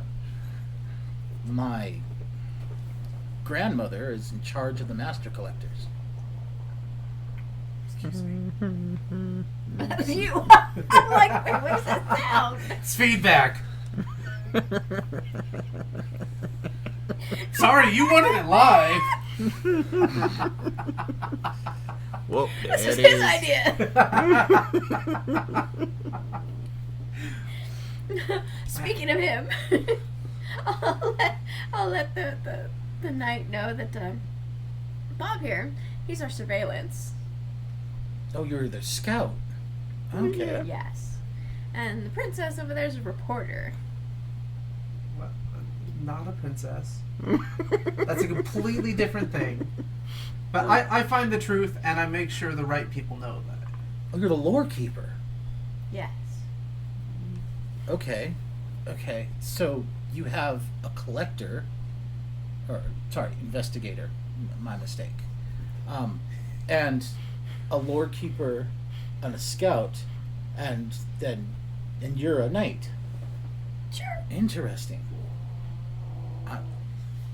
Oh my god! Jeez. Oh my god! She gets this way when she's It nervous. wasn't me.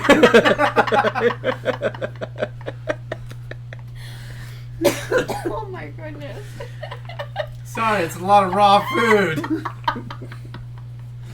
It's the boar. Oh my god. Uh-huh. Anyway. We need to stab it a few more times. Yeah, we'll just let drag every time be like, it wasn't me, it wasn't me.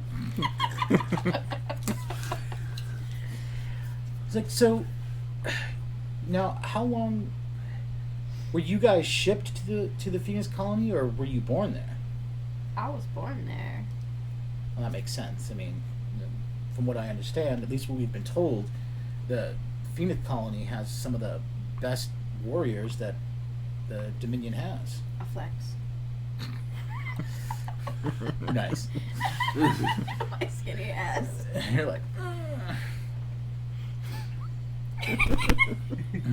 I was born there, so oh, maybe that's why. Because most of the master collectors are trained in the capital. But I didn't realize that any had actually been born there. That makes sense, though. I mean, then you definitely need to talk to my grandmother. And what is her name? Well, currently she's referred to as Lady Storm, but she's the Emperor's right-hand advisor. Oh, so you were quite a high station yourself. Well, we have a large family. understand. Our grandmother, my grandmother, had 8 children, and all of them had lots of other kids. So I have a lot of cousins. I know how you feel. That's a big family. I'm an only child myself, but my That explains grandparents so had like much. 10 kids. So, but you're highborn, so you must be related to the emperor. It's a little distant, but I was born soon after arriving in Phoenix. Huh? That's amazing. I mean, I didn't think that the emperor would send any of his own kin to the Phoenix colony, but it must have been very important to send you guys there. Doomed. We are so fucked. Would you like to try and bail her out now, since you actually were thinking of ways to do this? That was me trying to bail her out.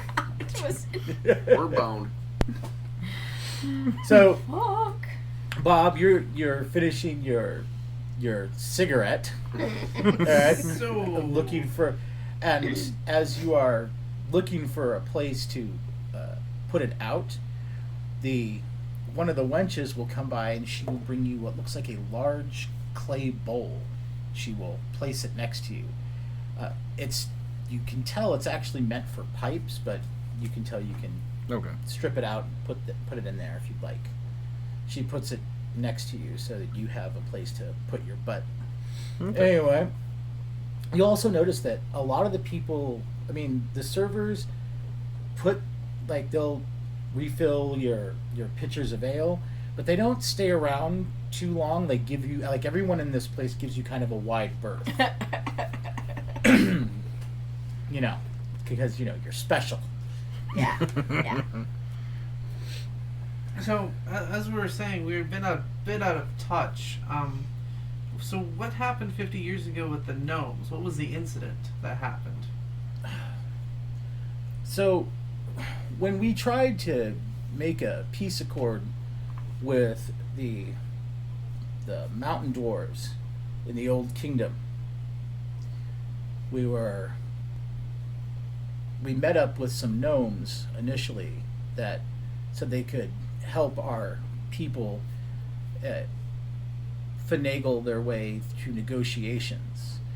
But it turns out that the gnomes tricked and betrayed our people and, sold them to the dwarves, who then, ransomed them back to the Dominion. Ever since then, gnomes have become enemy number Persona 3. non grata. So the gnomes sold the negotiators to the dwarves? Yeah. I'm just surprised you haven't heard all about that. I mean, you guys aren't too far from the Old Kingdom. Well, But I guess, you guys have been busy with all the giants and, the free giants of Nimro and their crazy king. a lot of large tracts of land. Well, there is that.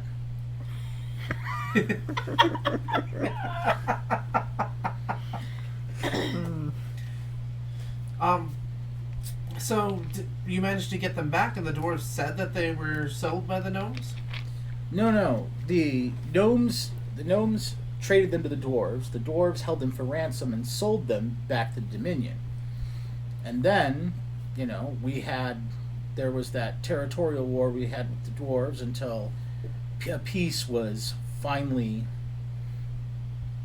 agreed upon. But you let that one incident with a small colony of gnomes determine the entire race's fate?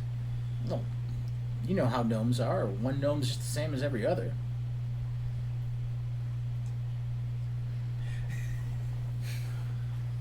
I'll admit, I haven't been able to tell too much of a difference between them. They're all a little shifty with these big It's because their hands are really small. But I'm sure... like Deadpool. Who's Deadpool? He's a mercenary warrior. That He was heals. burned, but he's got all these scars, so he wears a mask So you can't see him. with little hands. His face looks He's like human? 2 avocados. He was. At least he used to be. I don't know what he is now. He was tortured until he gained powers. Wait, who was he tortured by? Other men. Wait, Are you? Wait, was he from? What Was he was from the area of the Ajax's real Phoenix name? Colony? Francis. He was tortured by Francis. Francis. He had a code name of Ajax. It took forever for him to actually find out the true name of his captor. Wait a minute. You're telling me that this human was tortured by other humans? Are you sure? Mm-hmm. Well, the other human was a previous human that was tortured by other humans, which spread the torture and power gaining. So it's a vicious cycle of that. At the end of the day, What kingdom was these torturous humans from? they were freelance. The City of Angels. The City of Angels. Mm-hmm. Let's see if he has any recollection. Really in LA? Explain I a forgot. movie badly. I'm not sure where it was filmed. Yeah, I thought It's it was- Hollywood. God. He's like, wait a minute. You mean the fallen city? In the land of the damned? Sure. I suck at geography. It is kind of damned. No, okay, those people aren't men anymore. Those people are cursed. Those people, you can't, they're not like normal men. Correct. So they started out as normal men. A lot. I mean- the ones we're referring to. We've never heard of a place called the City of Angels, but there is the fallen city in the land of the damned. They all live in the Black Tower.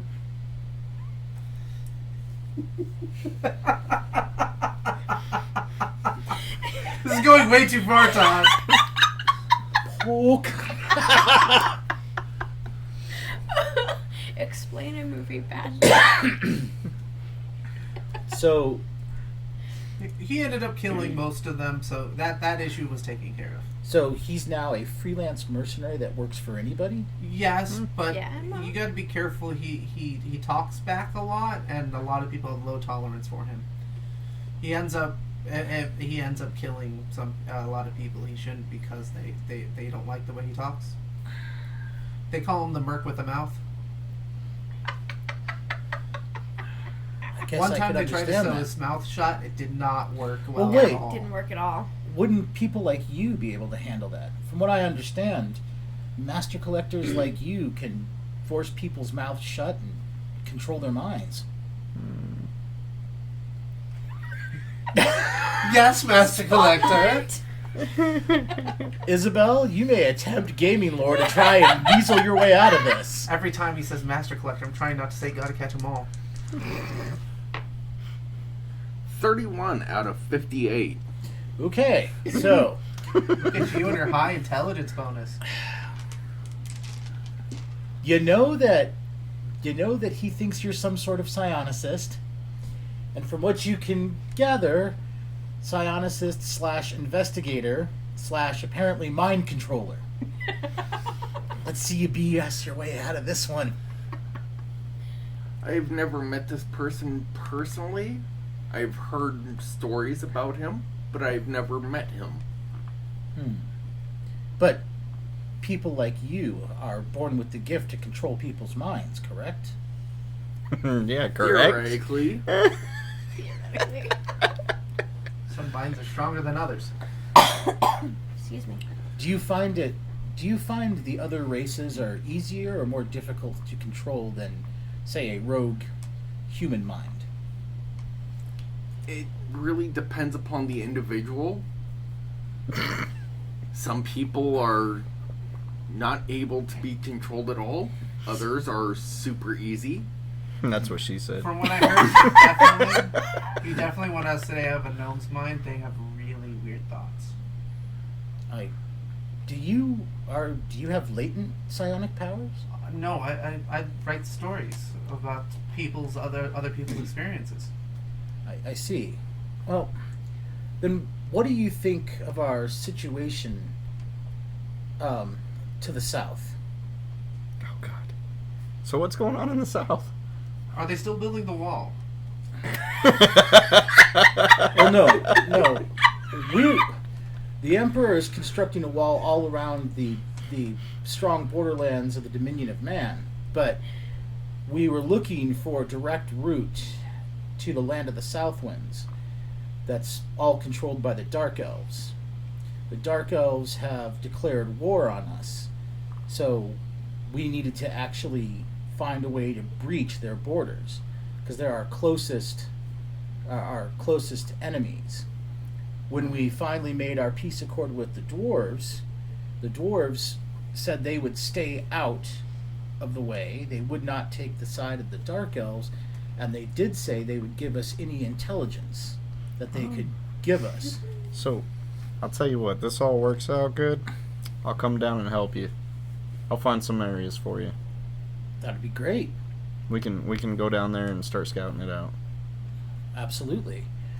Now, I mean, they must train you really well if you guys are able to beat the Dark Elven scouts, because from what we've heard, the Dark Elves have numerous amounts of traps and hidden people that literally live in shadows. But I guess scouts like you also travel around with psionicist. I guess that would give you a natural way to figure out where people are. Yeah, I got special equipment. We're just doing our own damn. You guys actually made equipment to detect people in the shadows? Yeah. Yeah. Oh, I can't wait to hear about this. It's non-magical, so they can't find any use magic to particularly. Wait, look you for. found a natural way to detect people in the shadows? Well, no, a natural way to hide in the shadows. Wow. The best way to find somebody in the shadows is to be in the shadows yourself. That's true. Science. Aliens. Aliens? No, do not go there. I miss memes. You didn't save them all on your phone? Dude, my Phone? phone's almost dead. Yeah, that's a Phone? What's a phone? Oh man, that's part of our equipment. I see. Okay. Fine. You probably shouldn't tell me anymore unless it's been classified. So, Yeah. well, now, you guys didn't tell me until we got to the first outpost, but do you require horses or do you prefer to walk? I mean, is that part of your training? I got Jack Skellington legs. I'm good. No. I don't know. You have what? What is Jack Skellington legs? No references. No. He is another He's a- legendary leader. A walking skeleton. Yes, he's a walking skeleton with a pumpkin for a head, and they call him the Pumpkin King. He's a Lich Lord. All of you can make gaming lore now.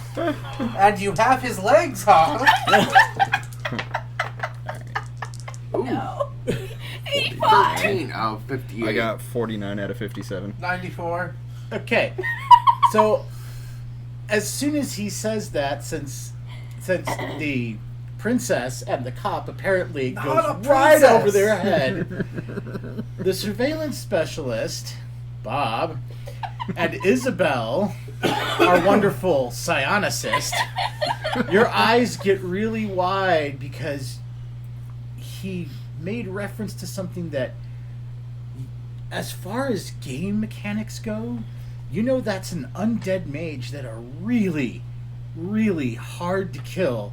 And the cop just made a reference that he has the legs of an undead mage. Did you win him in a fair bet?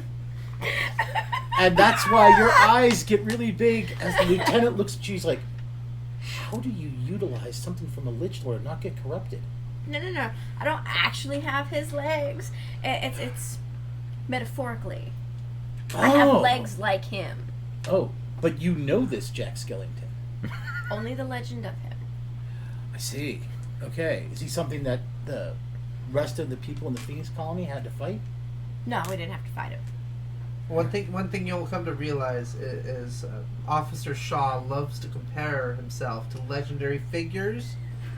Thinking he's legendary himself. I am a legend, man. And only in your own mind. He's been hit a few too many times by the illusionary wands of we call movies. It's a specific kind of wand. They're very rare to find. I take it he took hits from these wands protecting you. Yeah. Yes. At the start. I've protected many people. Depends on what kind of hit you're talking about. I see. Do you require horses for tomorrow morning? How much farther we gotta go? Well, if we're not going at a trot pace, it'd be at a trot pace. We're going to need 2 more days. But if you would rather ride on horseback, we could get there in a day if we ride full tote. Yeah, let's do that. Okay. Yeah, we'll I take will- some horses. If you've got spare horses, then yeah. I can easily get you horses. Okay. All right. He's like, well, I have to prepare for tomorrow. Please, he points to he's like, the meal's been paid for, so enjoy the rest of it. I have things to take care of. He's like, I will see you all in the morning. He's like, Absolutely. good night, good night. He stands up and bows to each of the ladies. He's like, miss. He's like, madam.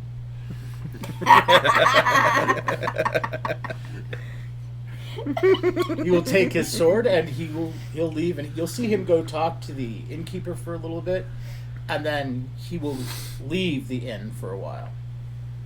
There's still plenty of food for you guys to indulge on, and you notice that even though he's left, you guys are still being given a wide berth. Shortly after he leaves, I'll go over to Officer Shaw. And don't I'm have like, to come say- here, I get a question. And I'll slap him upside the head. Really? Oh, hey, what's up with that? First kiss, distant relative. Ah. Angry gnome. Really not.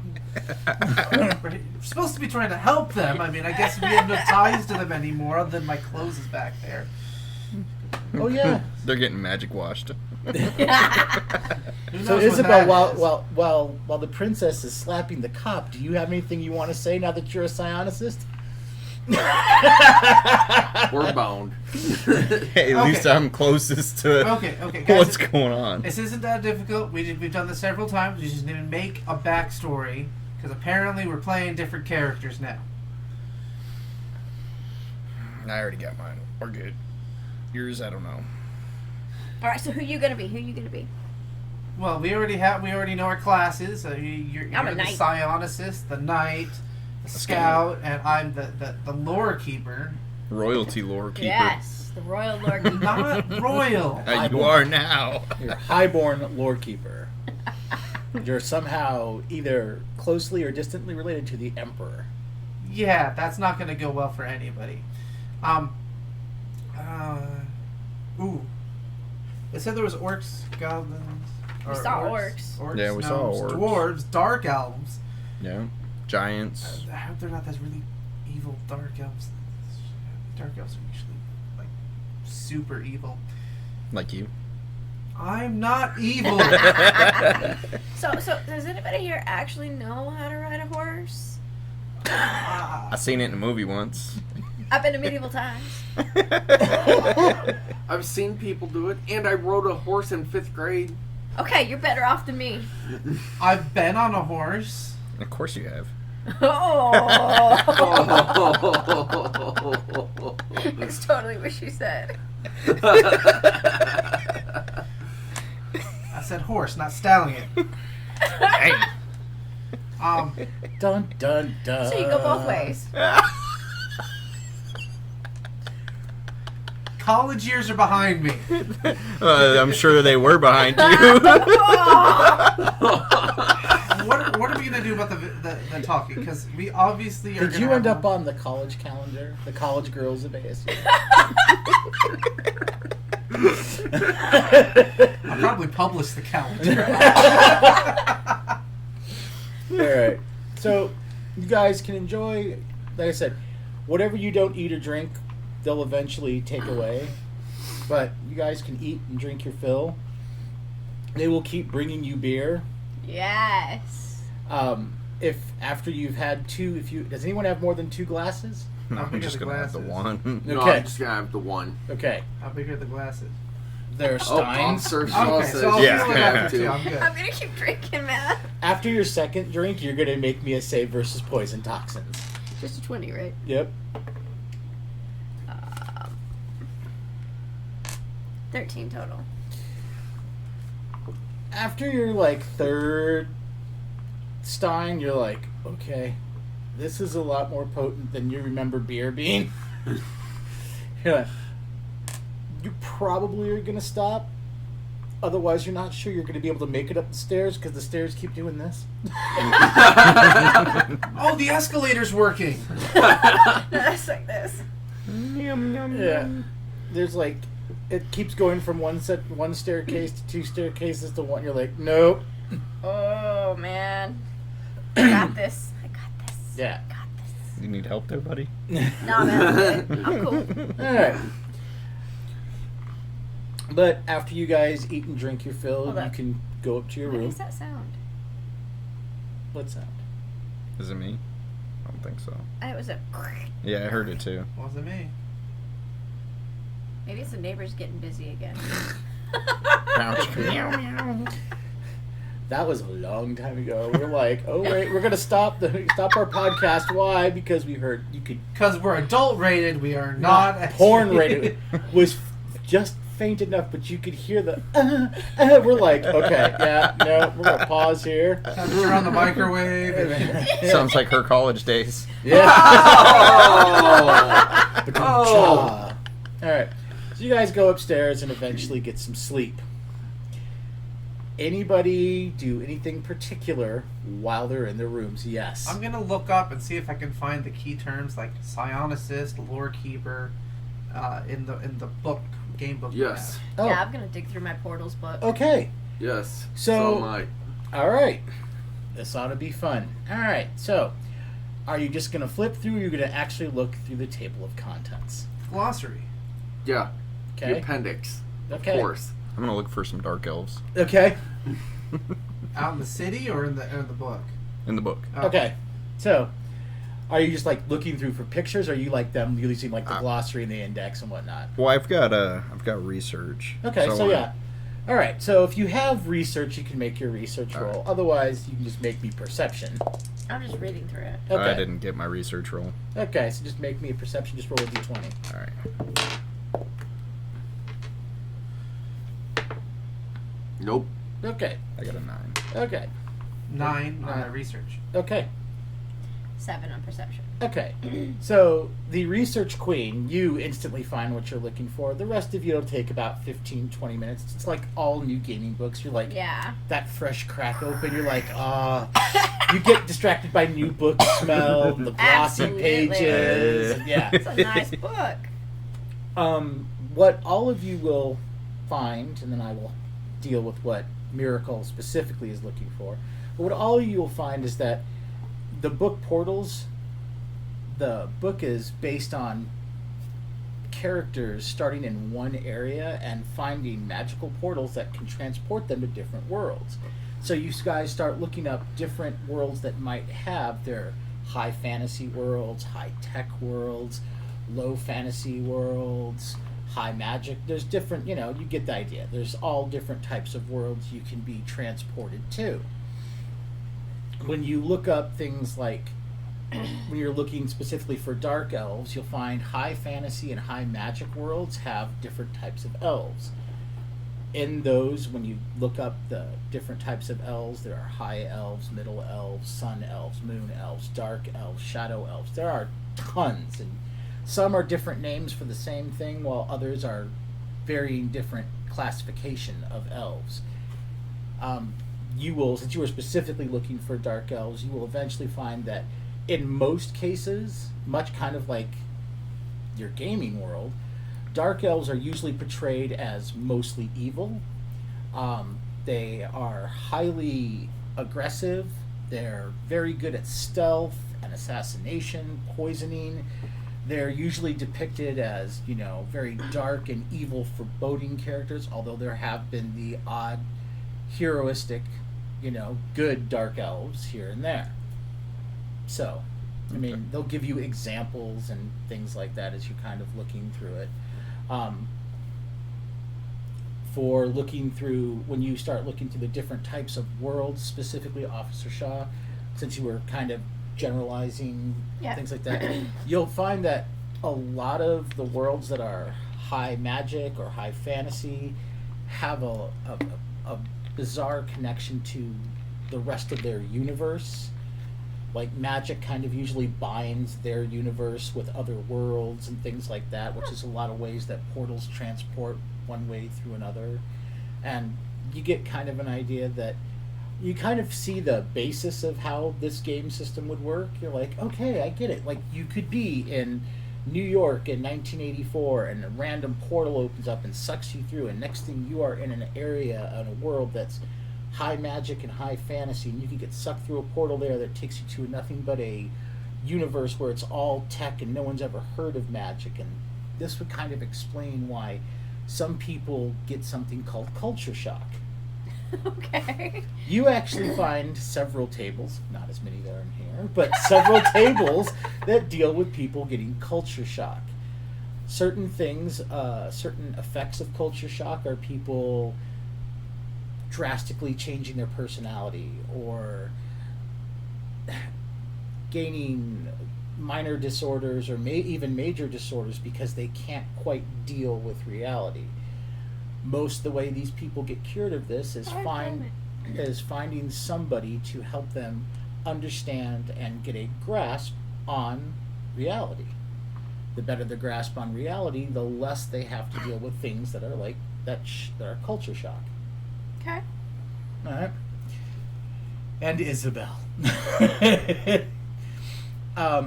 You will see that a lot of it, when you're looking through, because you were looking for areas of like high fantasy and stuff like that, areas that have higher, like high magic or high fantasy, usually also have a greater number of what you might consider alternate magical abilities and magical creatures.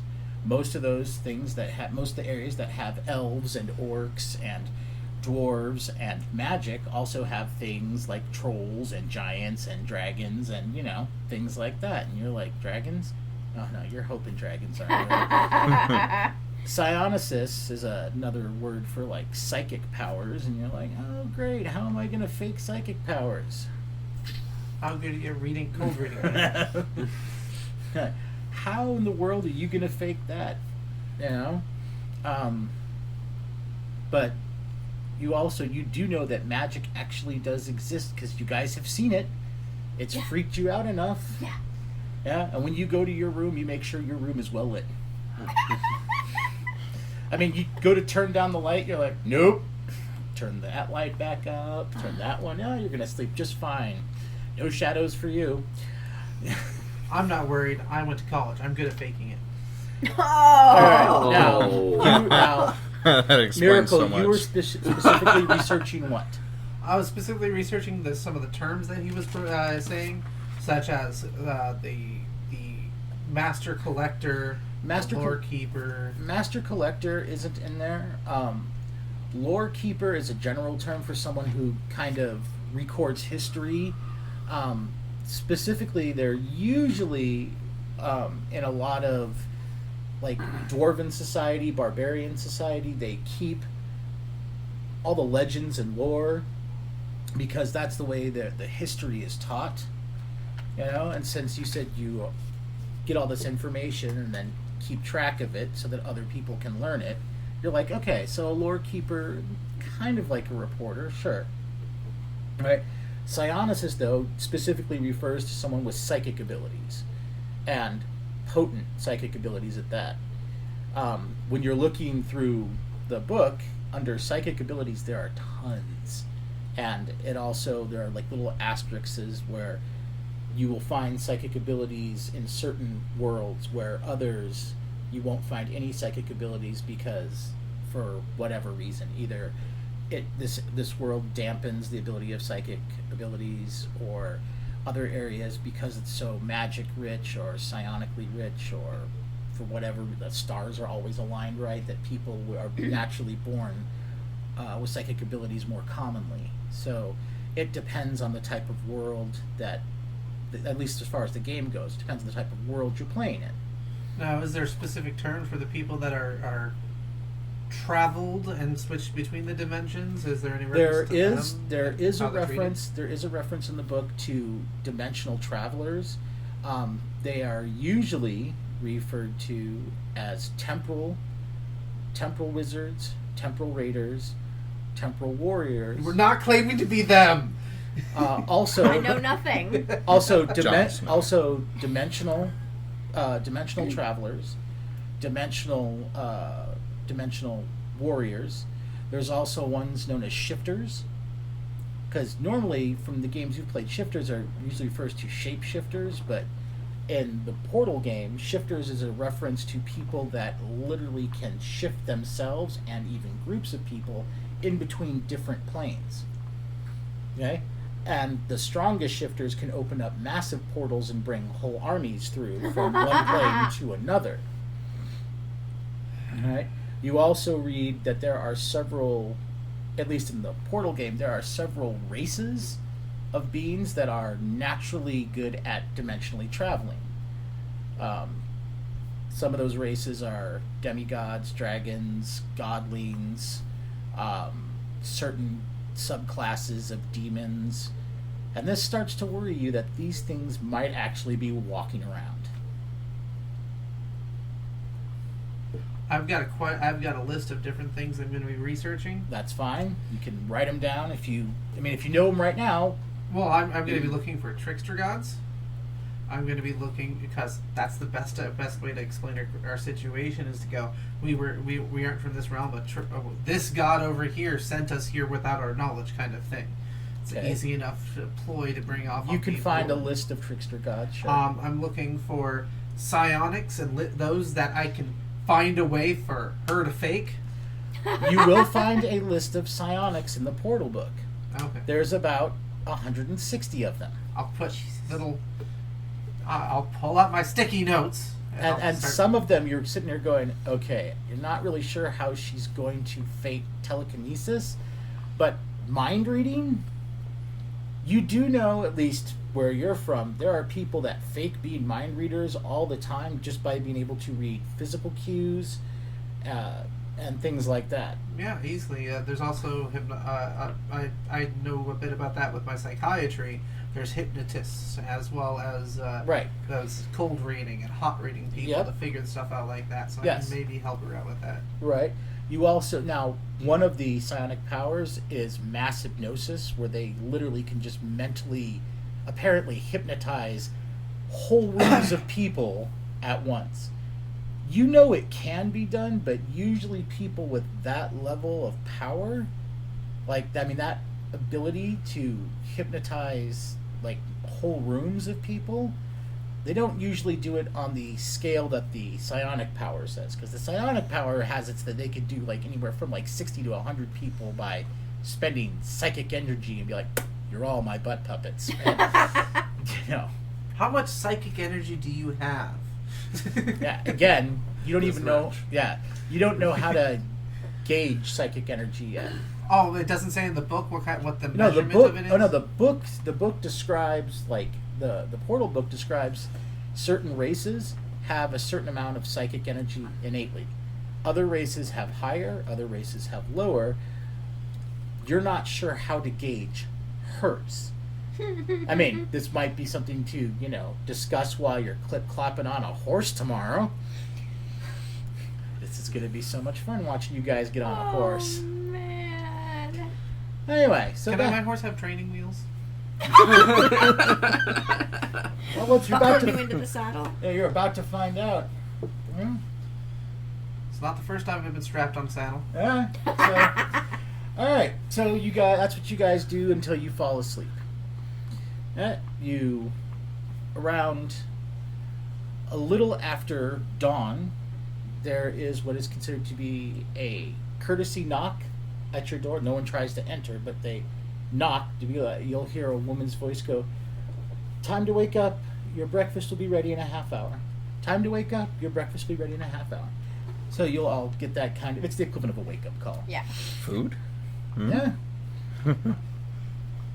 When you got, all of you can roll me a d8. Oh, I got it right in my hand. 3. 4. 5.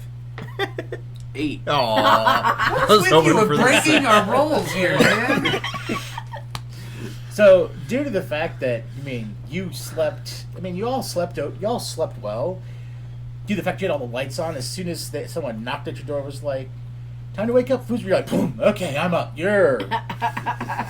How'd you like that candlelight? Yeah. You'll be the first one down, and My candles were super bright. Wappa. yeah. As you gather your stuff and come down, and then literally the three of you will kind of come down together. She's already downstairs, sitting at the table with the lieutenant. When you guys get downstairs, he's like, I had the innkeeper make us a light breakfast, and your horses are ready. If you need to use any of the facilities, they're out the back. Thank you, sir. Yep. When you go out the back, there's a big difference between the men's privy, because it is quite literally just a fancy outhouse, and the women's privy is more like a fancy out cottage. Yo, y'all got she sheds. Yeah, pretty much. She sure. Somebody burned down my she shed. Yeah. For the two ladies, this is quite literally like using a porta potty. What are the shells for? There are no shells. The three. There's no Three paper seashells. either, is there? No, there isn't. There is a basket of leaves. That's better than nothing. I'm gonna do botany. What kind of leaves are they? They look like oak leaves, not poison oak. This is Okay. not poison oak No, not poison oak. or poison ivy. No, they look like oak or maple or birch. Okay. The maple, eh? Yeah.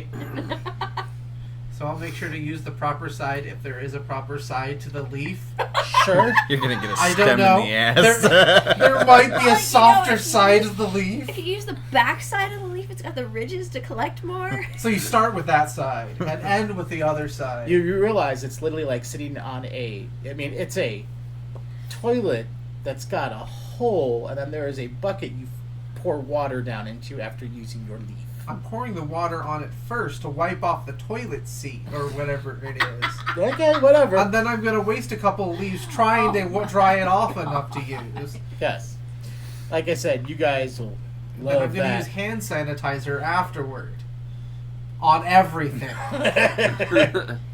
After you guys gather yourselves up, Yes. and like I said, the breakfast is very light, and you're realizing no wonder people are going, crapping all the time, because a light breakfast is still considered like, a light bread and some cheese and for some reason everybody drinks something, because they serve you. Gotta stay hydrated. They serve you morning mead, not water. They serve you morning mead. I could get used to this. Yeah, it's 5 o'clock somewhere. I think Yep. they do it to kill the bacteria in the water. Yep. Yeah, maybe. Who cares? But when you guys came down, you realized you still understood the lieutenant just fine. Nah, it's all Greek to me. Well, those mushrooms lasted for 24 hours, and it wasn't 24 hours till we got there, so... That could be it. But anyway, I have no anal leakage, right? So don't want to worry about any side effects. I shouldn't have asked that. Damn it. You made him roll. anal leakage? No. Aww. But you did start your period. Ah, Oh. I got a 1%. Sucks to be you. Roll it up a leaf and stick it in, man. no, I've got some in my No, that purse. just makes it strong. So, As someone who is a vagina wielder. I was gonna say, Snow, which die do I roll for how many tampons I have in my purse? Oh, A God. D10. Probably wouldn't even have that many on a logistical side. It's a big purse, and I was out hiking before this. Okay, if you were out hiking, maybe a handful. 2. I'll tell you what, I'll give you an extra 2. You have a total of 4. Oh, thank you. Now remember, every 8 hours, or you have to roll for toxic shock syndrome. Where's the magic clean? Well, I guess you're gonna find out. So you guys, like I said, you have a light breakfast. Like I said, you get used to this because this morning mead, it's.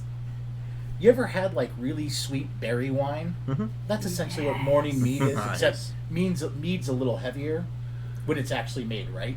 Okay. Like our summer mead. That stuff, it's a little heavier, but it's really sweet and it's very. Oh yeah. I haven't had that in forever. Since the last time I made it, which was like 7 years ago. Yeah. I guess We need it's to make time. some more. Oh, you made the quick version of it. Yeah, that was 7 years ago. Yeah.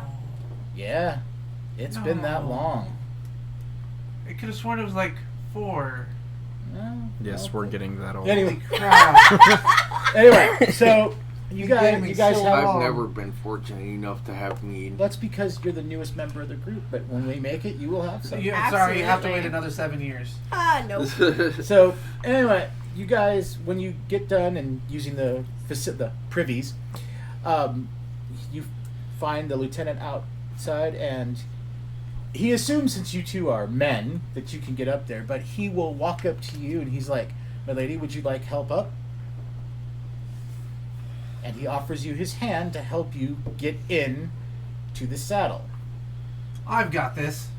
Wait, how tall is the horse? Wait, yeah, that's a good question. Because I'm only 5 foot tall.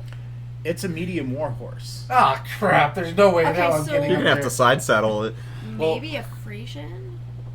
Yeah, roughly. Okay, they're pretty damn big. Fine. I would take the help. I know, but I will be not gentle. No, with I them. got this. Of I'll course. walk over and I'll like. His eyes get really big, and then he remembers you're her protector. Because for like a quick second, his hand goes to his sword, and then he realizes you're her protector. I tried to kick you, I failed. So he lifts you up. Just for shits and giggles, make me a strength check so you don't drop it on her ass. Oh, that'll be hilarious. Awesome.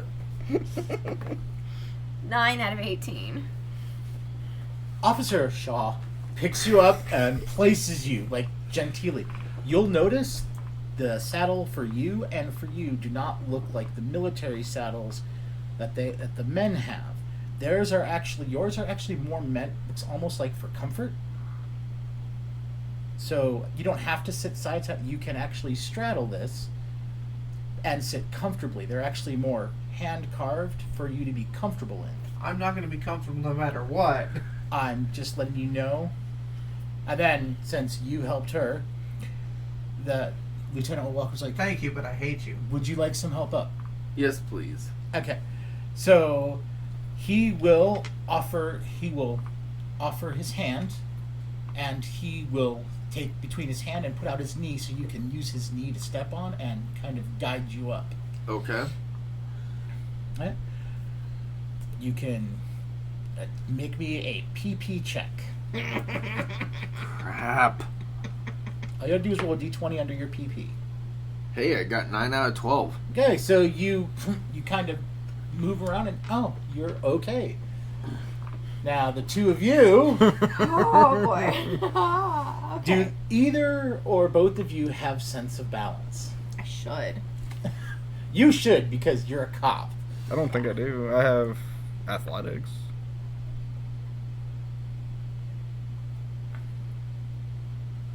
It would be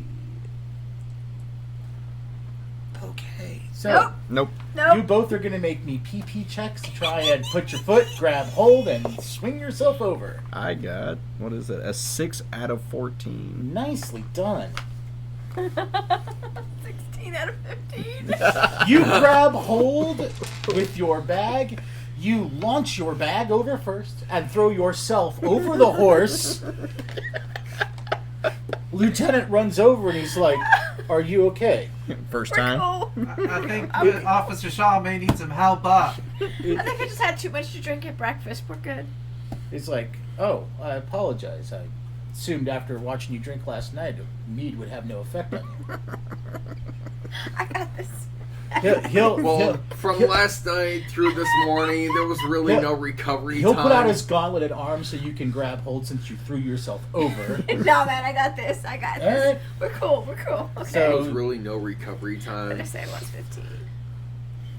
Stand up and try this again. There 5 you out go. of 15. You realize there's saddlebags. I can just tie my bag to the saddlebag. I don't have to try and throw this over. Duh. That was your problem. Yeah. You sit there, you strap it to and whatnot, and you get yourself on the horse. Oh boy.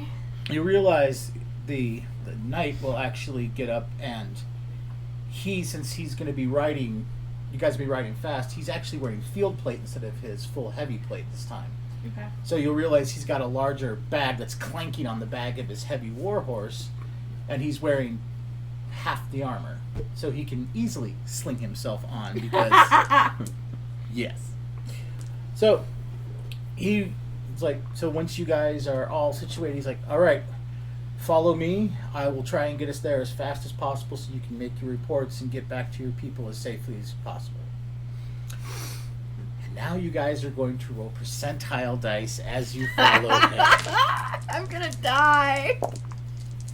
If you ever wanted to roll a 1, this would be the time to do it. Oh, then I did it. Do I have a better threshold 14. considering I ride a motorcycle? 14? Yes. You are awesome. I got a 16. I know. Josh is fucked. 67. I got 78. Okay.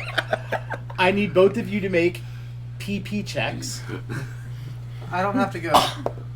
Wrong type of PP. I made it. 11 out of 14. Okay. What'd you get, Thomas? 19 out of 18. Oh. Okay, so when he starts going out faster, the other horses follow in suit.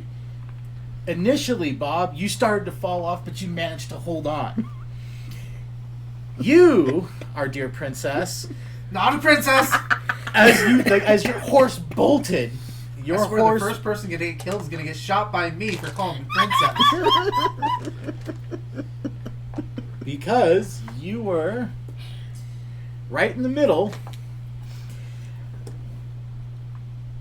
Bob, Officer Shaw, Isabel, and the knight will all make perception to hear you yell as you threw yourself off the horse. Wait a minute, I Nope. got a question. I'm a gymnast. Are there any of the skills I can use to try to catch myself or Probably. anything? Tuck and roll. You could try. Okay, so to try and stay on, you can attempt a sense of balance roll. Okay. I rolled a 4, by the way. Okay. I got a 2. Okay. 7 out of 65. What did you get? For Perception. oh, Roll a d20. 14. So you and the knight will hear her yelp for a second, and then you will see her, as she was starting to fall off, she gripped with her thighs, held sideways, started to pull herself back up. The knight turns back, and as he sees you pull himself up, he's like, "We really don't have time for trick riding," and rides faster. You can attempt another sense of balance roll to just hold yourself down and pray you make it over the next 8 hours. 69. Out of 65.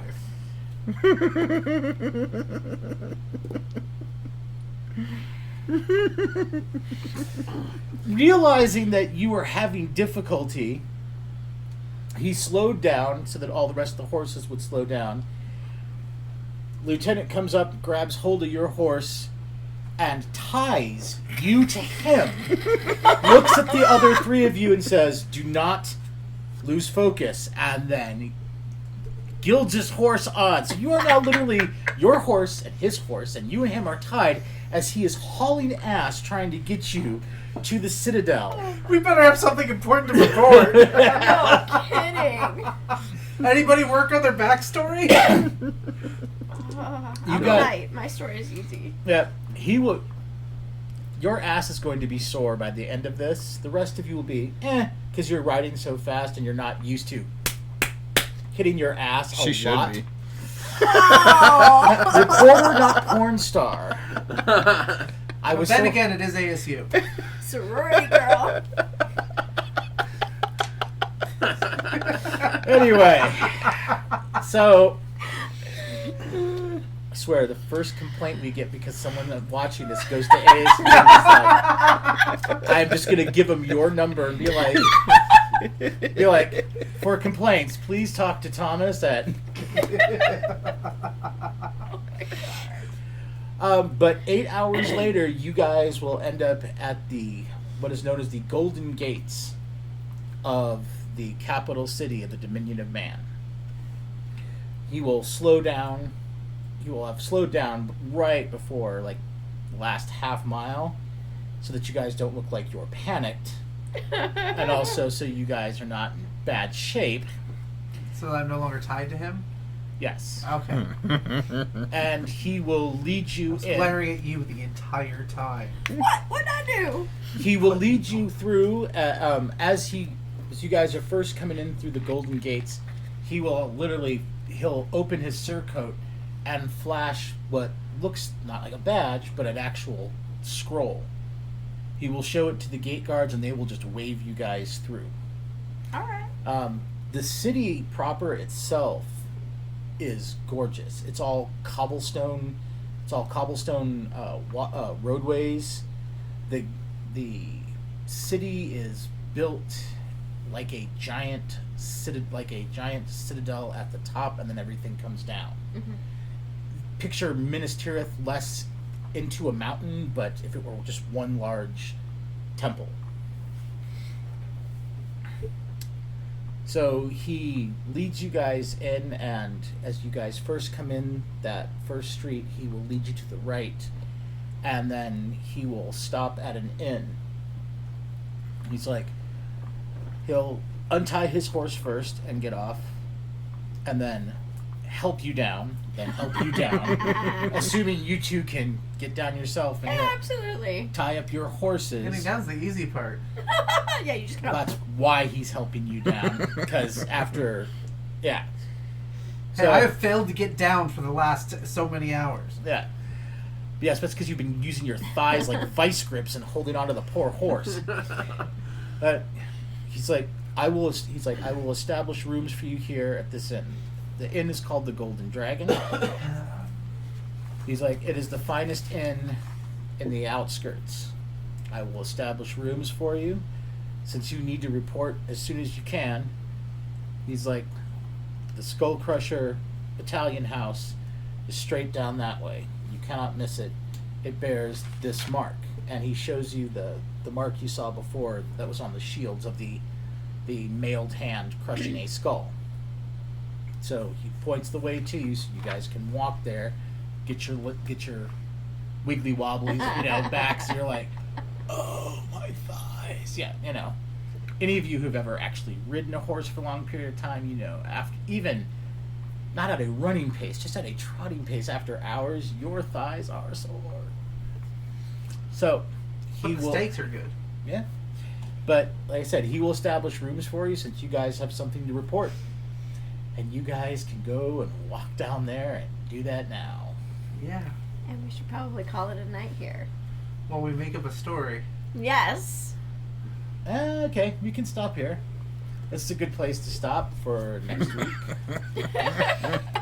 You guys are walking down and practice the lie. Yeah, we gotta figure out what kind of backstory we're coming up with as to why we're here. Yeah. All right. I hope you all had a good time, both the listeners and the players. Yeah, absolutely. All right. Absolutely. All right, see you guys next week, hopefully. I'm gonna use the last of my taser charge on somebody for calling me princess. I'm Snow. Josh. I'm nobody important. Uh-huh. Princess. Yeah.